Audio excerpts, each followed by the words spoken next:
sida koi ka join tau bi bagi da makta lengsin binun laire ima koi mathang nai na chathajarak pa jehera si ngasi si chapter 25 pa do borongani ma mane 25 chapter 25 pa kre ngarang 26 pa ga da ba chumbra natte 25 ne sorry 25 pa dong ne 25 pa dom 25 pa pabina ba ai imada muk sinajarage duga yengbiriba pumna maksu kadai deki join taubirai bano habitu comment soitana hapchan birau koi ayuma tasida wari si recording taubasita ngatang unaminase imada sinajarage puna mapu ahanba mattada nonglukjari bhakti kachari aduga kok nonjari ai hak mathang chathajarappa oina kunmari suba chapter du bhau ai pajakhre ado ai kunmanga suba matang ke adumak haujar lage kunjona jorhata chakhiba che Gopal khanghaudare chakhiba nungdang aduda Gopal lak padamamana hai ai chumna chatle haiba wa si Gopal da haibiyu haina paw adu yamna luna sinajaramba kunjoni adubu meoiba haiba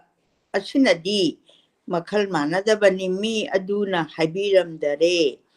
punshigi mamal khangba migi mafamda mikup amagi mamanna yamba ikai khumnaba migi mafamda ikaiba haiba potki mamal mamagi mafamda machagi mamal wasak chetpa migi mafamda hoi amasung mai haiba wahi amatagi mamanna lumba prithibi kayana palanam mada haptuna phala haidoini onabada prithibi sina yangi aigi words tuna hena lummi haribni mahakabina habirami pache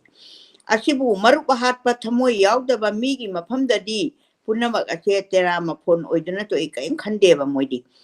jati khudingmak khoi maigi mamai ngak taba asi amani lainaba di ngaktani masi ngaktaba jati na miratin bahuna de adona jati du sum chawtharak pache adubu pandi paningde jati asigi mina khit mahele hai ba yagani to keno mahakabi gi matamdagi su akoigi lonchat amakhak taseng na praman oina haibirame matam amadadi soidana pharakani haibasu hojik yamna wali hoi maigi mamai ngaktagi mioibagi mapok amambabu amambada manghanba ure makoi achitana prithibi manghalambani prithibi manghalamise machagi worship tawdaba ngaktaba admiwanda namthak tawraga mana ngangibadu kaukthokpa siguma mayam ama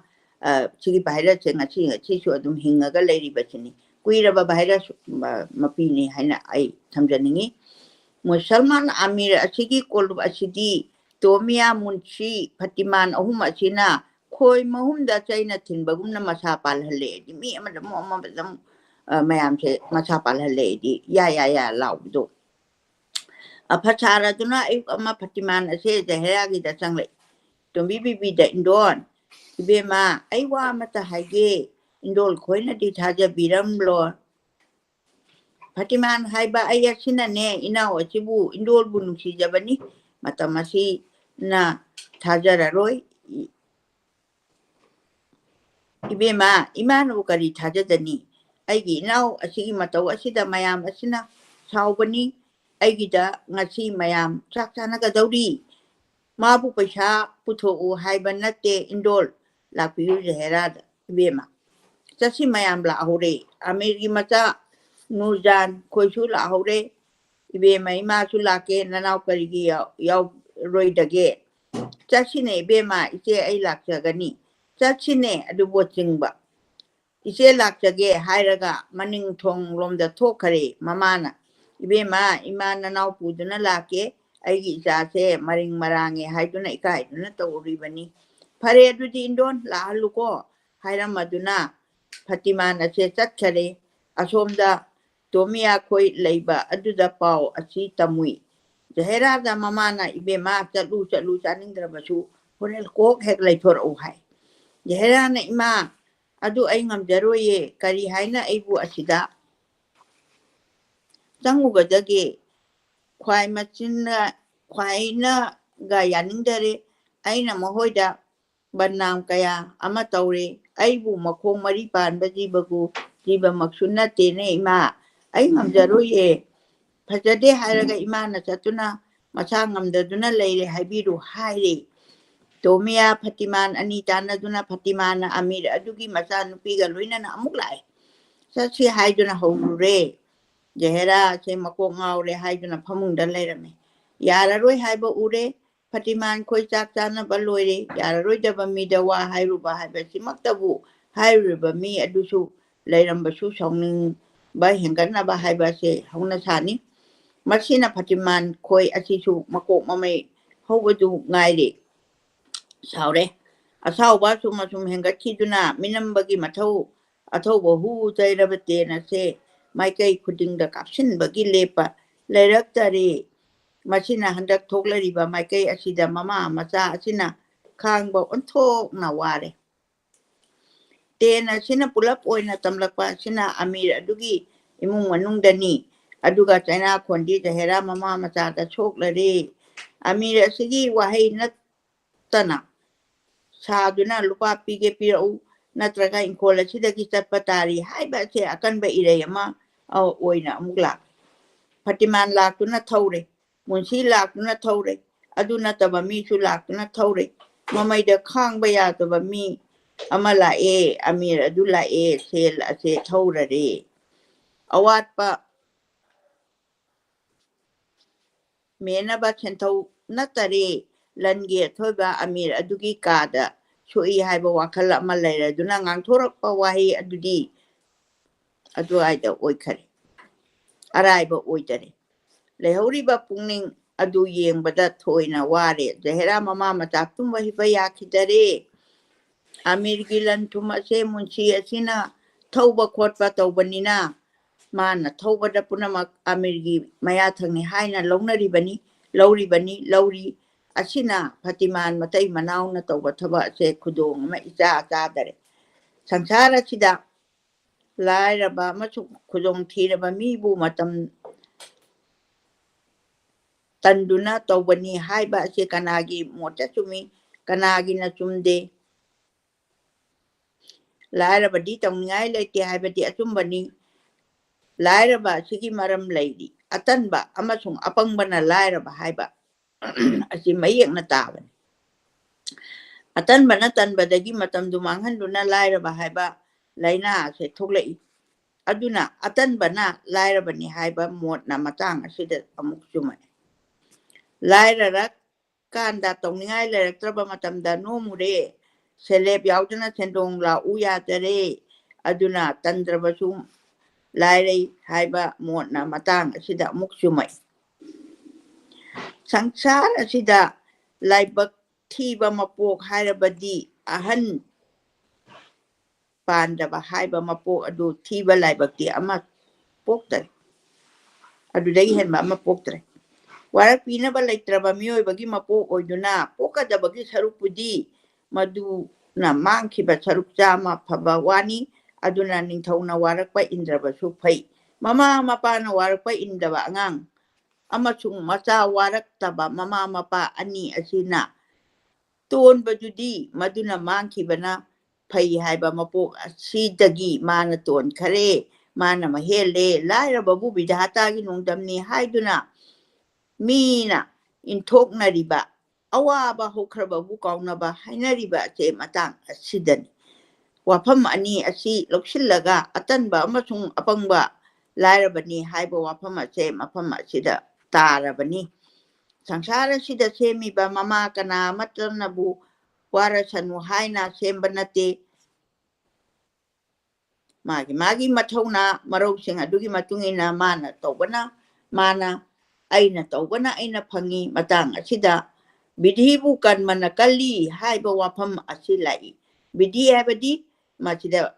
ꯍꯥꯏꯔꯤꯕ ꯋꯥꯍꯩ ꯑꯅꯤꯁꯤ ꯕꯤꯙꯤ ꯍꯥꯏꯕꯅ ꯑꯩꯅ ꯏꯃꯥꯒꯤ ꯁꯤꯌꯣꯝꯅꯨꯡꯗꯒꯤ ꯇꯥꯔꯛꯄꯗ ꯃꯄꯥ ꯃꯃꯥ ꯂꯥꯏꯔꯔꯝꯕ ꯌꯥꯏ ꯏꯅꯥꯛ ꯈꯨꯜꯂꯝꯕ ꯌꯥꯏ ꯑꯗꯨꯒ ꯑꯐꯕ ꯑꯣꯏꯔꯝꯕ ꯌꯥꯏ ꯐꯠꯇꯕ ꯑꯣꯏꯔꯝꯕ ꯌꯥꯏ ꯃꯁꯤꯒꯤ ꯂꯥꯏꯕꯛꯁꯤꯃꯗꯤ ꯕꯤꯙꯤꯅ ꯇꯝꯃꯛꯄꯅꯤ ꯑꯩꯅ ꯄꯣꯛꯂꯔꯤꯕ ꯑꯩꯅ ꯅꯠꯇꯦ ꯍꯥꯏꯕ ꯀꯔꯃ ꯍꯥꯏꯕꯁꯤꯅ ꯑꯩꯅ ꯆꯥꯎꯔꯛꯑꯕ ꯀꯥꯟꯗ ꯑꯩꯅ ꯇꯧꯖꯔꯨꯕ ꯊꯕꯛ ꯑꯩꯅ ꯇꯧꯒꯦꯅ ꯈꯜꯂꯨꯕ ꯑꯐꯕꯒꯤ ꯂꯝꯕꯤꯗ ꯐꯠꯇꯕꯒꯤ ꯂꯝꯕꯤꯗ ꯆꯠꯂꯤꯕ ꯃꯤꯁꯤꯡꯁꯦ ꯃꯁꯦ ꯀꯔꯃꯅꯤ ꯁꯤꯅꯤ ꯀꯔꯃꯁꯤꯒ ꯕꯤꯙꯤꯁꯤꯒ ꯁꯤ ꯌꯥꯝꯅ ꯃꯨꯟꯅ ꯑꯩꯈꯣꯏꯅ ꯈꯪꯖꯤꯟꯒꯗꯕ ꯑꯃꯗꯤ ꯑꯣꯏ ꯍꯥꯏꯅ ꯊꯝꯖꯅꯤꯡꯉꯤ ꯊꯕꯛꯅ ꯍꯥꯜꯂꯒ ꯊꯕꯛꯀꯤ ꯃꯍꯩꯅ ꯀꯣꯟꯅ ꯐꯪꯕ ꯍꯧꯅꯕꯅꯦ ꯊꯕꯛ ꯑꯣꯏꯔꯤꯉꯩꯗ ꯀꯔꯃ ꯀꯧꯏ ꯊꯕꯛ ꯑꯣꯏꯔꯤꯉꯩꯗ ꯀꯔꯃ ꯀꯧꯏ ꯀꯔꯃ ꯑꯗꯨꯒꯤ ꯐꯣꯜ ꯑꯗꯣ ꯀꯔꯃ ꯐꯣꯜ ꯍꯥꯏꯕꯗꯤ ꯕꯤꯙꯤ ꯍꯥꯏꯕꯇꯅꯤ ꯃꯁꯤꯅ ꯕꯤꯙꯤꯕꯨ ꯀꯔꯃꯅ ꯀꯜꯂꯤ ꯍꯥꯏꯕ ꯃꯣꯠꯅꯤ ꯍꯥꯏꯕꯗꯤ ꯕꯤꯙꯤꯅ ꯌꯥꯝ ꯐꯖꯅ ꯃꯆꯥꯁꯨ ꯄꯣꯛꯑꯝꯃꯕ ꯏꯅꯥꯛꯁꯨ ꯈꯨꯜꯂꯁꯅꯨ ꯄꯨꯝꯅꯃꯛ ꯑꯣꯏꯔꯝꯃꯣ ꯋꯥꯠꯇ ꯄꯥꯗꯕ ꯑꯣꯏꯔꯁꯨ ꯃꯥꯒꯤ ꯀꯔꯃꯗꯨꯅ ꯂꯥꯏꯔꯤꯛ ꯇꯝꯃꯨ ꯌꯥꯗꯦ ꯃꯤ ꯇꯤꯟꯅꯧ ꯌꯥꯗꯦ ꯈꯠꯅꯩ ꯆꯩꯅꯩ ꯅꯤꯁꯥ ꯄꯁꯥ ꯆꯥꯕ ꯈꯣꯠꯄ ꯃꯥꯡꯉꯤꯕ ꯃꯌꯥꯝꯁꯦ ꯃꯥꯒꯤ ꯀꯔꯃꯗꯨꯅꯅꯤ ꯃꯥꯒꯤ ꯕꯤꯙꯤꯗꯨꯅ ꯅꯪ ꯅꯤꯁꯥ ꯆꯥꯔꯨꯔꯣ ꯑꯗꯨꯒ ꯀꯩꯅꯣ ꯍꯤꯗꯥꯛ ꯊꯧꯔꯣ ꯅꯪ ꯅꯁꯥ ꯄꯠꯂꯨꯔꯣ ꯍꯥꯏꯗꯅ ꯄꯣꯛꯂꯛꯄ ꯅꯠꯇꯦ ꯁꯤꯅꯤ ꯑꯏꯕꯅ ꯍꯥꯏꯕꯤꯔꯝꯃꯤꯁꯦ ꯅꯪꯅ ꯇꯧꯔꯛꯄꯅ ꯅꯪꯅ ꯐꯪꯕꯅꯤ ꯍꯥꯏꯕꯗꯣ ꯀꯔꯃꯒꯤ ꯐꯣꯜꯅꯤ ꯍꯥꯏꯕꯗꯤ ꯑꯩꯅ ꯑꯩꯒꯤ ꯑꯥꯠꯃꯥꯁꯦ ꯃꯥꯡꯍꯜꯂꯒꯗꯤ ꯑꯩꯅ ꯇꯧꯖꯕꯒꯤ ꯄꯣꯠꯅꯤ ꯍꯥꯏꯕ ꯑꯗꯨꯅ ꯃꯤꯑꯣꯏꯕ ꯍꯥꯏꯕ ꯑꯁꯦ ꯃꯁꯥ ꯃꯁꯥꯒꯤ ꯄꯤꯊꯣꯔꯛꯄꯅꯤ ꯋꯥꯔꯛꯇꯗꯨꯅ ꯌꯥꯕ ꯅꯠꯇꯦ ꯍꯥꯏꯕ ꯑꯇꯣꯞꯄ ꯋꯥꯐꯝ ꯃꯌꯥꯝ ꯑꯃꯁꯨ ꯂꯩꯔꯤ ꯃꯗꯨ ꯄꯨꯝꯅꯃꯛ ꯆꯨꯝꯕꯔꯥ ꯃꯃꯥ ꯃꯄꯥꯒꯤ ꯏꯗꯒꯤ ꯍꯧꯔꯛꯄ ꯌꯨꯝꯕꯥꯜ ꯂꯣꯟꯅꯆꯤꯡꯕ ꯃꯔꯝ ꯃꯌꯥꯝ ꯏꯔꯨꯅꯕꯒꯤ ꯃꯇꯥꯡ ꯊꯣꯛꯇꯕꯅꯤꯅ ꯏꯔꯨꯅꯕꯒꯤ ꯃꯇꯥꯡ ꯍꯥꯏꯕ ꯏꯔꯨꯅꯕꯒꯤ ꯃꯇꯥꯡ ꯊꯣꯛꯇꯕꯅꯤꯅ ꯃꯈꯥ ꯂꯧꯊꯔꯦ ꯇꯣꯜꯂꯕ ꯂꯥꯏꯔꯕ ꯍꯥꯏꯕ ꯑꯁꯤꯗꯤ ꯁꯣꯏꯔꯕꯅꯤ ꯑꯁꯣꯏꯕꯅ ꯑꯐꯕ ꯊꯣꯛꯄ ꯍꯧꯅꯗꯦ ꯏꯆꯦꯟꯗ ꯏꯁꯤꯡ ꯄꯨꯝꯕ ꯇꯨꯡꯕ ꯍꯧꯅꯩ ꯑꯐꯕ ꯃꯈꯩ ꯏꯅꯥꯛ ꯅꯛꯄ ꯊꯣꯛꯄ ꯍꯧꯅꯩ ꯏꯅꯥꯛ ꯈꯨꯟꯕꯗ ꯉꯥꯛꯄꯤꯒꯅꯤ ꯏꯆꯦꯟꯗ ꯏꯁꯤꯡ ꯑꯄꯨꯝꯕ ꯇꯨꯡꯕ ꯍꯧꯅꯩ ꯑꯐꯕ ꯃꯈꯩ ꯏꯅꯥꯛ ꯈꯨꯟꯕꯗ ꯊꯣꯛꯄ ꯍꯧꯅꯩ ꯏꯁꯤꯡ ꯐꯪꯗ꯭ꯔꯒ ꯀꯥꯂꯦꯟꯒꯤ ꯂꯩꯉꯣꯏ ꯂꯝꯅ ꯆꯥꯛꯄꯒꯨꯝꯅ ꯖꯍꯦꯔꯥ ꯃꯃꯥ ꯑꯁꯦ ꯃꯩ ꯍꯧꯔꯦ ꯏꯟꯗ꯭ꯔꯤ ꯄꯨꯕ ꯉꯝꯃꯛꯇꯔꯤ ꯃꯃꯥ ꯃꯆꯥ ꯑꯁꯤꯕꯨ ꯑꯃꯤꯔ ꯑꯁꯤꯒꯤ ꯑꯀꯪꯕ ꯌꯨꯝꯊꯛꯇ ꯍꯧꯕ ꯅꯥꯄꯤꯕꯨ ꯅꯣꯡꯒꯤ ꯏꯁꯤꯡꯅ ꯌꯣꯛꯄꯒꯨꯝꯅ ꯄꯨꯝꯅꯃꯛ ꯑꯁꯤꯒꯤ ꯑꯊꯤꯡꯕ ꯃꯤꯠꯌꯦꯡ ꯋꯥꯍꯩꯗꯒꯤ ꯉꯥꯛꯇꯨꯅ ꯄꯣꯔꯛꯂꯤꯕꯅꯤ ꯑꯃꯤꯔꯒꯤ ꯐꯠꯇꯕ ꯃꯤꯡ ꯑꯃ ꯊꯣꯜꯂꯦ ꯍꯥꯏꯕ ꯑꯁꯦ ꯑꯃꯤꯔ ꯑꯁꯤꯗꯤ ꯇꯥꯗ꯭ꯔꯤ ꯃꯃꯥ ꯃꯆꯥꯗꯤ ꯇꯥꯔꯕꯅꯤ ꯇꯥꯔꯕꯁꯨ ꯂꯥꯜꯂꯨꯗꯦ ꯍꯥꯏꯅ ꯃꯄꯨꯛꯅꯤꯡꯗ ꯑꯀꯟꯕ ꯄꯥꯝꯕꯩ ꯑꯁꯤ ꯄꯥꯏꯗꯨꯅ ꯃꯃꯥ ꯃꯆꯥ ꯍꯤꯡꯂꯤ ꯍꯥꯏꯖꯤꯟꯕ ꯍꯥꯏꯕ ꯑꯁꯤꯁꯨ ꯑꯁꯣꯟꯕ ꯄꯥꯡꯒꯜ ꯑꯃꯅꯤ ꯑꯃꯗꯤ ꯅꯠꯇꯕꯅꯤꯅ ꯍꯥꯏꯖꯤꯟꯕ ꯍꯥꯏꯕ ꯑꯁꯤꯁꯨ ꯑꯁꯣꯟꯕ ꯄꯥꯡꯒꯜ ꯑꯃꯗꯤ ꯅꯠꯇꯕꯅꯤꯅ ꯃꯃꯥ ꯃꯆꯥ ꯑꯁꯦ ꯏꯀꯥꯏ ꯅꯨꯡꯁꯤ ꯌꯥꯅꯗꯨꯅ ꯈꯛ ꯆꯪꯈꯤꯗ꯭ꯔꯕꯅꯤ ꯑꯩꯗꯤ ꯑꯃꯤꯔꯒꯤꯗ ꯑꯆꯧꯕꯅꯤꯅ ꯋꯥꯐꯪꯅꯔꯨꯕꯁꯨ ꯏꯄꯥ ꯑꯣꯏꯗꯦ ꯃꯃꯥ ꯃꯆꯥ ꯑꯁꯤ ꯄꯨꯝꯅꯃꯛ ꯂꯥꯟꯊꯣꯛꯇꯨꯅ ꯑꯃꯤꯔ ꯑꯁꯤꯒꯤ ꯃꯌꯨꯝꯗ ꯂꯥꯛꯂꯦ ꯑꯃꯤꯔ ꯑꯁꯦ ꯃꯥꯒꯤ ꯏꯃꯨꯡ ꯃꯅꯨꯡꯒ ꯂꯣꯏꯅꯗꯨꯅ ꯅꯤꯡꯉꯥꯏꯕ ꯂꯩꯇꯅ ꯂꯩꯔꯝꯃꯤ ꯋꯥꯔꯤ ꯋꯥꯇꯥꯏ ꯁꯥꯗꯨꯅ ꯅꯣꯛꯂꯝꯃꯤ ꯃꯃꯥ ꯃꯆꯥ ꯆꯪꯈꯤꯕꯗ ꯑꯇꯩ ꯄꯨꯝꯕ ꯈꯔ ꯈꯔ ꯍꯟꯗꯣꯛꯈꯤ ꯃꯃꯥ ꯃꯆꯥ ꯑꯁꯤꯕꯨ ꯐꯇꯤꯃꯥꯅꯆꯤꯡꯕ ꯐꯠꯇꯕ ꯀꯌꯥꯅ ꯌꯦꯛꯄ ꯃꯆꯨ ꯑꯗꯨꯒꯨꯝꯅ ꯃꯔꯥꯡ ꯑꯣꯏꯅ ꯃꯌꯥꯝ ꯑꯗꯨꯅ ꯎꯔꯦ ꯆꯪꯉꯛꯄꯗꯨꯗ ꯑꯃꯤꯔ ꯍꯔꯥꯎ ꯍꯔꯥꯎꯅ ꯊꯣꯛꯂꯛꯏ ꯑꯅꯤꯒꯤ ꯃꯃꯥꯏ ꯑꯗꯨ ꯎꯏ ꯖꯍꯦꯔꯥ ꯅꯃꯥ ꯅꯆꯥ ꯀꯔꯤ ꯍꯥꯏꯕꯒꯦ ꯍꯥꯏꯅ ꯍꯔꯥꯎ ꯍꯔꯥꯎꯅ ꯍꯪꯕꯤꯔꯦ ꯑꯃꯤꯔꯁꯦ ꯌꯥꯝꯅ ꯒꯨꯗ ꯄꯔꯁꯣꯅꯦꯂꯤꯇꯤ ꯑꯃꯅꯤ ꯑꯏꯕꯅ ꯌꯦꯛꯄꯤꯔꯝꯃꯤꯁꯤ ꯌꯥꯝꯅ ꯂꯩꯄꯥꯛ ꯃꯆꯥ ꯇꯥꯕ ꯂꯤꯗꯔꯁꯤꯞꯀꯤ ꯒꯨꯟ ꯆꯦꯟꯕ ꯑꯗꯨꯒꯨꯝꯕ ꯃꯤꯁꯛ ꯑꯃꯅꯤ ꯃꯍꯥꯛꯅ ꯌꯦꯛꯄꯤꯔꯝꯃꯤꯁꯦ ꯑꯀꯪꯕ ꯁꯨꯃꯥꯡꯗ ꯋꯥꯆꯦꯠ ꯑꯀꯪꯕ ꯑꯇꯥꯡꯕ ꯇꯨꯜꯁꯤꯕꯨꯡꯗ ꯂꯥꯡꯕꯟꯒꯤ ꯅꯨꯡꯁꯥꯗ ꯁꯥꯠꯄ ꯖꯥꯇꯤ ꯑꯣꯏꯅ ꯖꯍꯦꯔꯥ ꯈꯥꯡꯕ ꯉꯝꯗꯦ ꯑꯩꯗꯤ ꯆꯪꯉꯛꯄꯗꯨꯒꯤ ꯐꯤꯕꯝꯗꯨꯅꯤ ꯈꯨꯝꯗꯦ ꯃꯃꯤꯠ ꯑꯅꯤ ꯑꯗꯨ ꯏꯔꯥ ꯆꯦꯜꯂꯤ ꯃꯃꯥꯏ ꯄꯨꯕ ꯉꯝꯗꯦ ꯂꯩꯊꯣꯛꯏ ꯑꯍꯜ ꯑꯃ ꯑꯣꯏꯕꯒꯤ ꯃꯃꯥꯗꯣ ꯈꯔ ꯈꯥꯡꯕ ꯉꯝꯃꯤ ꯃꯆꯥꯅꯨꯄꯤ ꯈꯥꯡꯕ ꯉꯝꯗꯦ ꯇꯣꯝꯕꯤ ꯕꯤꯕꯤ ꯑꯁꯦ ꯍꯤꯛ ꯍꯤꯛ ꯂꯥꯎꯔꯦ ꯃꯃꯤꯠ ꯑꯗꯨ ꯃꯄꯤꯅ ꯊꯨꯝꯃꯤ ꯑꯌꯨꯛ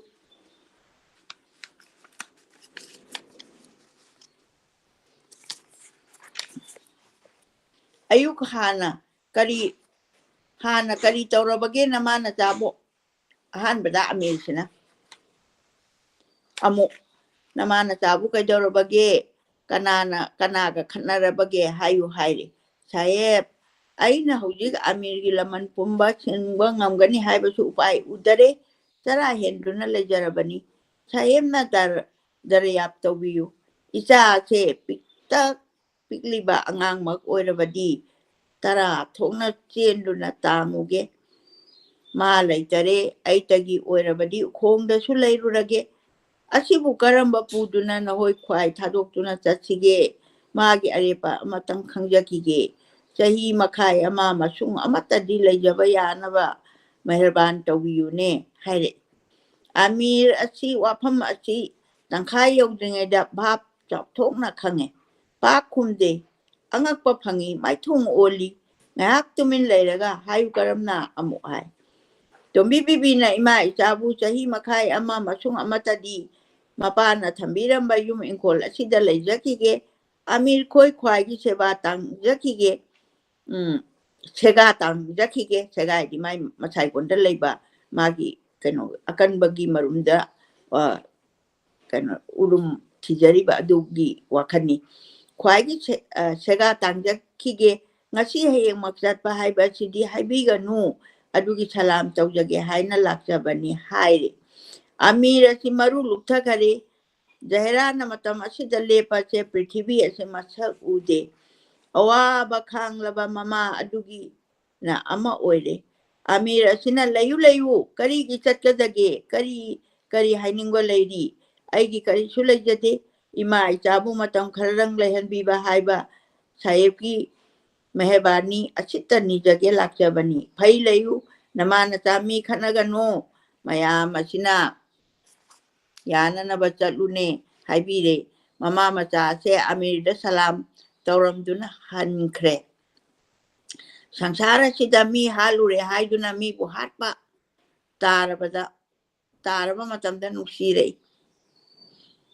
ꯃꯔꯟ ꯇꯣꯜꯂꯕꯁꯨ ꯃꯃꯤꯠꯇ ꯃꯄꯤ ꯇꯥꯔꯒ ꯍꯥꯏꯖꯕꯗ ꯅꯨꯡꯁꯤꯕ ꯄꯣꯛꯂꯛꯏ ꯏꯃꯨꯡ ꯑꯁꯦ ꯅꯨꯄꯤ ꯑꯉꯥꯡ ꯑꯁꯤꯒ ꯃꯃꯥ ꯃꯆꯥ ꯑꯁꯤꯒ ꯃꯃꯤꯠꯇ ꯃꯄꯤ ꯇꯥꯗꯨꯅ ꯍꯥꯏꯖꯕ ꯑꯁꯤꯗ ꯀꯔꯤ ꯑꯃꯠꯇ ꯅꯨꯡꯁꯤꯕ ꯄꯣꯛꯈꯤꯗꯔꯦ ꯃꯁꯤꯒꯤ ꯃꯊꯛꯇ ꯇꯣꯝꯕꯤ ꯕꯤꯕꯤꯅ ꯖꯍꯦꯔꯥ ꯃꯥꯒꯤ ꯑꯔꯦꯞꯄ ꯑꯃꯇꯪ ꯈꯪꯅꯕꯒ ꯍꯥꯏꯕ ꯋꯥꯐꯝ ꯑꯁꯤꯁꯨ ꯑꯃꯨꯛ ꯍꯦꯟꯅ ꯑꯇꯥꯕ ꯏꯃꯨꯡ ꯃꯅꯨꯡ ꯑꯗꯨꯅ ꯅꯨꯡꯁꯤꯗꯕ ꯍꯦꯟꯅꯈꯔꯦ ꯔꯥꯁꯤ ꯂꯩꯇꯕ ꯃꯥꯕꯨꯗꯤ ꯃꯃꯥ ꯐꯥꯎꯕ ꯅꯨꯡꯁꯤꯗꯦ ꯍꯥꯏꯕ ꯆꯨꯝꯃꯤ ꯑꯗꯨꯒꯨꯝꯗꯨꯅ ꯑꯃꯔꯣꯝꯗ ꯔꯥꯁꯤ ꯂꯩꯕꯤ ꯖꯍꯦꯔꯥꯁꯦ ꯉꯁꯤꯒꯤ ꯐꯤꯕꯝ ꯑꯁꯦ ꯖꯣꯝ ꯐꯥꯎꯕꯅ ꯅꯨꯡꯁꯤꯔꯕ ꯃꯇꯥꯡꯅꯤ ꯃꯁꯤꯗ ꯀꯔꯤ ꯑꯃꯤꯔ ꯅꯠꯇꯕ ꯑꯎꯕꯁꯤꯡ ꯑꯁꯤꯅ ꯑꯃꯠꯇ ꯅꯨꯡꯁꯤꯕꯤꯈꯤꯗ꯭ꯔꯕ ꯑꯁꯦ ꯀꯔꯤꯅꯅꯣ ꯃꯗꯨ ꯈ꯭ꯋꯥꯏꯅ ꯈꯟꯅꯕ ꯌꯧꯗꯕ ꯑꯃ ꯂꯩꯕ ꯇꯥꯔꯦ ꯃꯃꯥ ꯃꯆꯥ ꯑꯁꯤꯅ ꯍꯦꯛ ꯆꯠꯈꯤꯕꯒ ꯑꯃꯤꯔ ꯑꯗꯣ ꯊꯣꯔꯛꯇꯨꯅ ꯌꯦꯡꯍꯧꯏ ꯂꯩꯁꯤꯜꯂꯛꯄꯗ ꯑꯃꯤꯔ ꯑꯁꯤꯅ ꯃꯃꯥ ꯃꯆꯥ ꯑꯁꯤꯕꯨ ꯀꯅꯥꯅ ꯉꯁꯤꯃꯛ ꯆꯠꯂꯣ ꯍꯥꯏꯔꯨꯔꯤꯕꯅꯣ ꯍꯥꯏ ꯃꯌꯥꯝꯗꯨꯗ ꯑꯃꯤꯔꯅ ꯌꯥꯔꯕꯗꯤ ꯃꯈꯣꯏ ꯑꯁꯦ ꯊꯨꯅ ꯇꯥꯟꯊꯣꯛꯈꯤꯕ ꯐꯩ ꯃꯈꯣꯏꯒꯤ ꯃꯋꯥ ꯃꯄꯥꯎ ꯑꯁꯦ ꯇꯥꯕꯗ ꯀꯌా ꯅꯨꯡꯉꯥꯏꯇꯦꯗ ꯀꯔꯤ ꯇꯧꯏ ꯍꯥꯏꯕꯒꯦ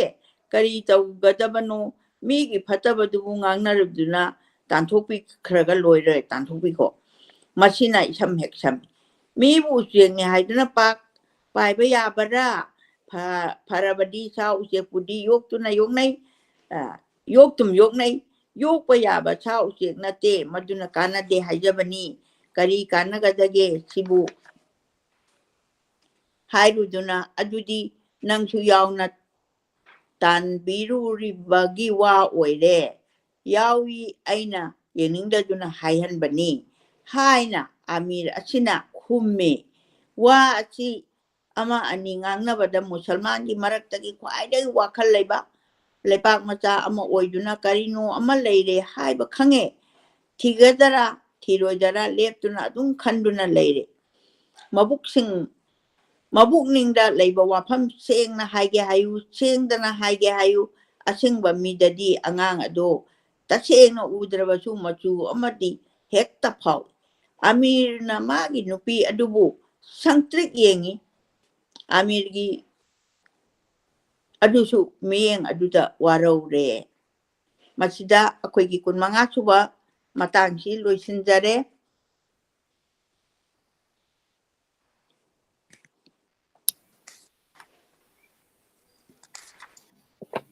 ꯑꯗꯨꯗꯤ ꯃꯊꯪꯒꯤ ꯆꯦꯞꯇꯔ ꯇꯧꯈꯤꯒꯗ꯭ꯔꯥ ꯏꯃꯥ ꯀꯃꯥꯏꯅ ꯇꯧꯕ ꯑꯩ ꯍꯧꯖꯤꯛ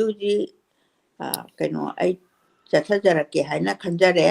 ꯅꯦꯅꯦ ꯆꯤꯇ꯭ꯔꯁꯨ ꯌꯧꯔꯛꯇ꯭ꯔꯤ ꯑꯗꯨꯅ ꯃꯥ ꯌꯧꯔꯛꯑꯒ ꯀꯨꯟꯇꯔꯨꯛꯁꯤ ꯐꯥꯎꯗꯤ ꯄꯥꯖꯔꯝꯃꯒꯦ ꯍꯥꯏꯗꯅ ꯑꯩ ꯍꯧꯖꯤꯛ ꯍꯧꯖꯔꯛꯂꯒꯦ ꯀꯨꯟꯖꯣꯅ ꯖꯣꯔꯍꯥꯠ ꯌꯧꯕꯗꯒꯤ ꯃꯕꯥꯏ ꯑꯅꯥꯕ ꯑꯗꯨ ꯄꯨꯊꯣꯛꯀꯦ ꯍꯥꯏꯅ ꯀꯟꯅ ꯂꯥꯌꯦꯡꯗꯨꯅ ꯍꯣꯠꯅꯔꯛꯄꯗꯨ ꯍꯞꯇꯥ 2 ꯁꯨꯔꯦ ꯑꯅꯥꯕ ꯑꯗꯨ ꯃꯇꯥ ꯆꯥꯗꯅ ꯅꯥꯈ꯭ꯔꯦ ꯄꯨꯕ ꯌꯥꯗꯔꯦ ꯍꯞꯇꯥ 3 ꯁꯨꯗꯣꯛꯈ꯭ꯔꯦ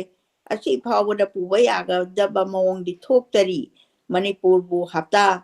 4-5 ꯊꯥꯗꯣꯛꯄ ꯍꯥꯏꯕꯁꯦ ꯀꯨꯟꯖꯣꯒꯤ ꯃꯇꯝ ꯑꯁꯤꯗ ꯆꯍꯤ ꯀꯌꯥꯒꯨꯝꯅ ꯈꯜꯂꯤ ꯒꯣꯄꯥꯜꯅ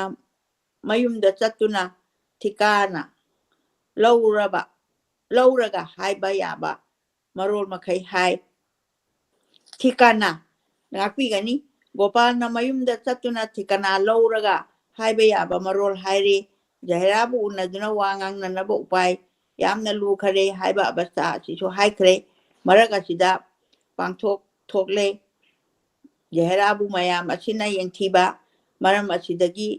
ꯑꯁꯤ ꯊꯤꯕꯗ ꯑꯃꯤꯔ ꯃꯦꯟ ꯇꯥꯕ ꯉꯝꯗꯦ ꯃꯃꯥ ꯃꯆꯥꯕꯨ ꯀꯔꯤꯒꯤ ꯇꯥꯟꯊꯣꯛꯀꯗꯒꯦ ꯍꯥꯏꯅ ꯑꯃꯤꯔꯅ ꯁꯥꯎꯗꯨꯅ ꯃꯌꯥꯝꯗ ꯋꯥꯍꯩ ꯈꯔꯗꯪ ꯇꯧꯔꯦ ꯍꯥꯏꯕ ꯑꯁꯤꯁꯨ ꯃꯃꯥ ꯃꯆꯥꯅ ꯇꯥꯔꯦ ꯑꯅꯤ ꯑꯁꯤ ꯑꯃꯨꯛ ꯃꯕꯨꯛ ꯏꯪꯖꯔꯦ ꯅꯣꯡꯌꯥꯏ ꯃꯇꯨꯡ ꯄꯨꯡꯈꯥꯏ ꯑꯃꯔꯣꯝ ꯇꯥꯕ ꯃꯇꯝꯅꯤ ꯑꯃꯤꯔ ꯑꯁꯤꯅ ꯅꯣꯡꯌꯥꯏ ꯃꯇꯨꯡ ꯄꯨꯡꯈꯥꯏ ꯑꯃꯔꯣꯝ ꯆꯠꯄ ꯃꯇꯝꯗ ꯑꯃꯤꯔ ꯑꯁꯤꯅ ꯃꯄꯥꯜ ꯊꯣꯛꯂꯛꯏ ꯃꯨꯟꯁꯤꯒꯤ ꯃꯅꯤꯡꯊꯣꯡꯂꯣꯝꯗ ꯐꯇꯤꯃꯥꯅ ꯍꯥꯟꯅ ꯊꯣꯛꯂꯛꯏ ꯅꯨꯄꯥ ꯑꯃ ꯃꯆꯤꯟ ꯇꯦꯡꯉꯤ ꯐꯇꯤꯃꯥꯅ ꯏꯁꯤꯡ ꯊꯥꯏ ꯑꯗꯨꯒ ꯂꯩꯗꯨꯅ ꯌꯦꯡꯉꯨ ꯍꯥꯏꯔꯒ ꯀꯣꯛ ꯍꯦꯛ ꯂꯥꯛꯏ ꯅꯨꯃꯤꯠ ꯑꯁꯤꯗ ꯊꯤꯀꯥꯒꯤ ꯃꯁꯤꯗ ꯑꯃꯨꯛ ꯍꯟꯖꯔꯛꯀꯦ ꯅꯨꯄꯥ ꯑꯃ ꯃꯆꯤꯟ ꯇꯦꯡꯉꯤ ꯐꯇꯤꯃꯥꯅ ꯏꯁꯤꯡ ꯊꯥꯏ ꯑꯃꯤꯔ ꯑꯁꯤꯅ ꯌꯥꯝꯅ ꯁꯥꯎꯔꯦ ꯅꯨꯃꯤꯠ 5ꯅꯤ ꯊꯤꯀꯥ ꯃꯐꯝ ꯑꯗꯨꯗ ꯂꯩꯗꯨꯅ ꯊꯕꯛ ꯌꯦꯡꯉꯨ ꯍꯥꯏꯔꯒ ꯀꯣꯛ ꯂꯥꯛꯏ ꯂꯨꯄꯥ 4,500-5,000ꯒꯤ ꯊꯕꯛꯅꯤ ꯄꯣꯠꯆꯩ ꯃꯃꯜ ꯌꯥꯝꯂꯕ ꯉꯥꯛꯇ ꯄꯨꯈꯤ ꯃꯤꯅ ꯊꯩꯗꯣꯛ ꯈꯣꯠꯇꯣꯛꯈ꯭ꯔꯒ ꯍꯥꯏꯗꯨꯅ ꯈꯜꯂꯤ ꯑꯃꯤꯔ ꯑꯁꯤ ꯆꯪꯗꯨꯅ ꯑꯗꯨꯃꯛ ꯍꯤꯞꯈꯔꯦ ꯅꯣꯡꯉꯥꯟ ꯐꯥꯠꯇ꯭ꯔꯤꯉꯩꯗ ꯃꯨꯟꯁꯤꯒ ꯑꯉꯥꯡ ꯊꯥꯗꯨꯅ ꯃꯨꯟꯁꯤꯕꯨ ꯂꯥꯎ ꯍꯥꯏꯗꯨꯅ ꯀꯧꯍꯜꯂꯒ ꯐꯇꯤꯃꯥꯅ ꯑꯁꯤ ꯂꯥꯛꯏ ꯃꯨꯟꯁꯤ ꯂꯥꯎ ꯍꯥꯏꯔꯝꯃꯤ ꯐꯇꯤꯃꯥꯅ ꯃꯥꯗꯤ ꯅꯍꯥꯟ ꯊꯤꯀꯥ ꯃꯐꯝꯗ ꯆꯠꯈꯤꯕ ꯑꯗꯨꯗꯩ ꯂꯥꯛꯇ꯭ꯔꯤ ꯍꯥꯏꯔꯦ ꯃꯥꯕꯨ ꯉꯔꯥꯡ ꯀꯥꯔꯛꯇꯔꯅꯦ ꯂꯥꯛꯇꯦ ꯍꯥꯏꯅꯔꯦ ꯑꯃꯤꯔ ꯑꯁꯤꯒꯤ ꯃꯕꯨꯛꯇ ꯂꯩꯕ ꯋꯥ ꯄꯨꯝꯅꯃꯛ ꯑꯗꯣ ꯂꯤꯗꯨꯅ ꯊꯝꯍꯧꯔꯦ ꯂꯥꯛꯇꯕꯔꯅꯦ ꯃꯥꯅꯗꯤ ꯃꯃꯤꯠꯃꯛꯅ ꯎꯈ꯭ꯔꯕꯅꯤ ꯍꯥꯏꯕꯗ ꯐꯇꯤꯃꯥꯅ ꯂꯥꯛꯇꯦ ꯍꯥꯏꯗꯨꯅ ꯑꯗꯨꯃꯛ ꯈꯨꯝꯃꯦ ꯂꯥꯛꯇꯕꯅꯤꯅ ꯍꯥꯏꯔꯦ ꯐꯇꯤꯃꯥꯟꯗ ꯑꯣꯟꯁꯤꯟꯗꯨꯅ ꯑꯃꯤꯔ ꯁꯥꯍꯦꯕꯅ ꯅꯍꯥꯟ ꯍꯞꯇꯥ ꯑꯃꯇꯪꯅꯤ ꯑꯥꯗ ꯂꯩꯗꯨꯅ ꯊꯕꯛ ꯌꯦꯡꯉꯨ ꯍꯥꯏꯔꯝꯃꯤ ꯍꯥꯏꯔꯦ ꯍꯣꯏꯅꯦ ꯍꯥꯏꯕꯗꯤ ꯑꯗꯨꯝ ꯍꯥꯏꯅꯈꯤ ꯀꯔꯤꯒꯨꯝꯕ ꯂꯥꯛꯂꯝꯕꯔꯥ ꯍꯥꯏꯅ ꯂꯥꯛꯇꯦꯀꯣ ꯍꯥꯏ ꯀꯥꯔꯛꯇꯦ ꯍꯥꯏꯔꯝꯗꯨꯅ ꯐꯇꯤꯃꯥꯅꯁꯦ ꯑꯗꯨꯃꯛ ꯆꯠꯈꯔꯦ ꯊꯥꯡꯃꯩ ꯃꯉꯥꯜ ꯊꯣꯡ ꯍꯥꯡꯗꯣꯛꯄ ꯑꯃꯅ ꯍꯥꯟꯅ ꯑꯅꯤ ꯃꯊꯪ ꯊꯣꯔꯛꯄ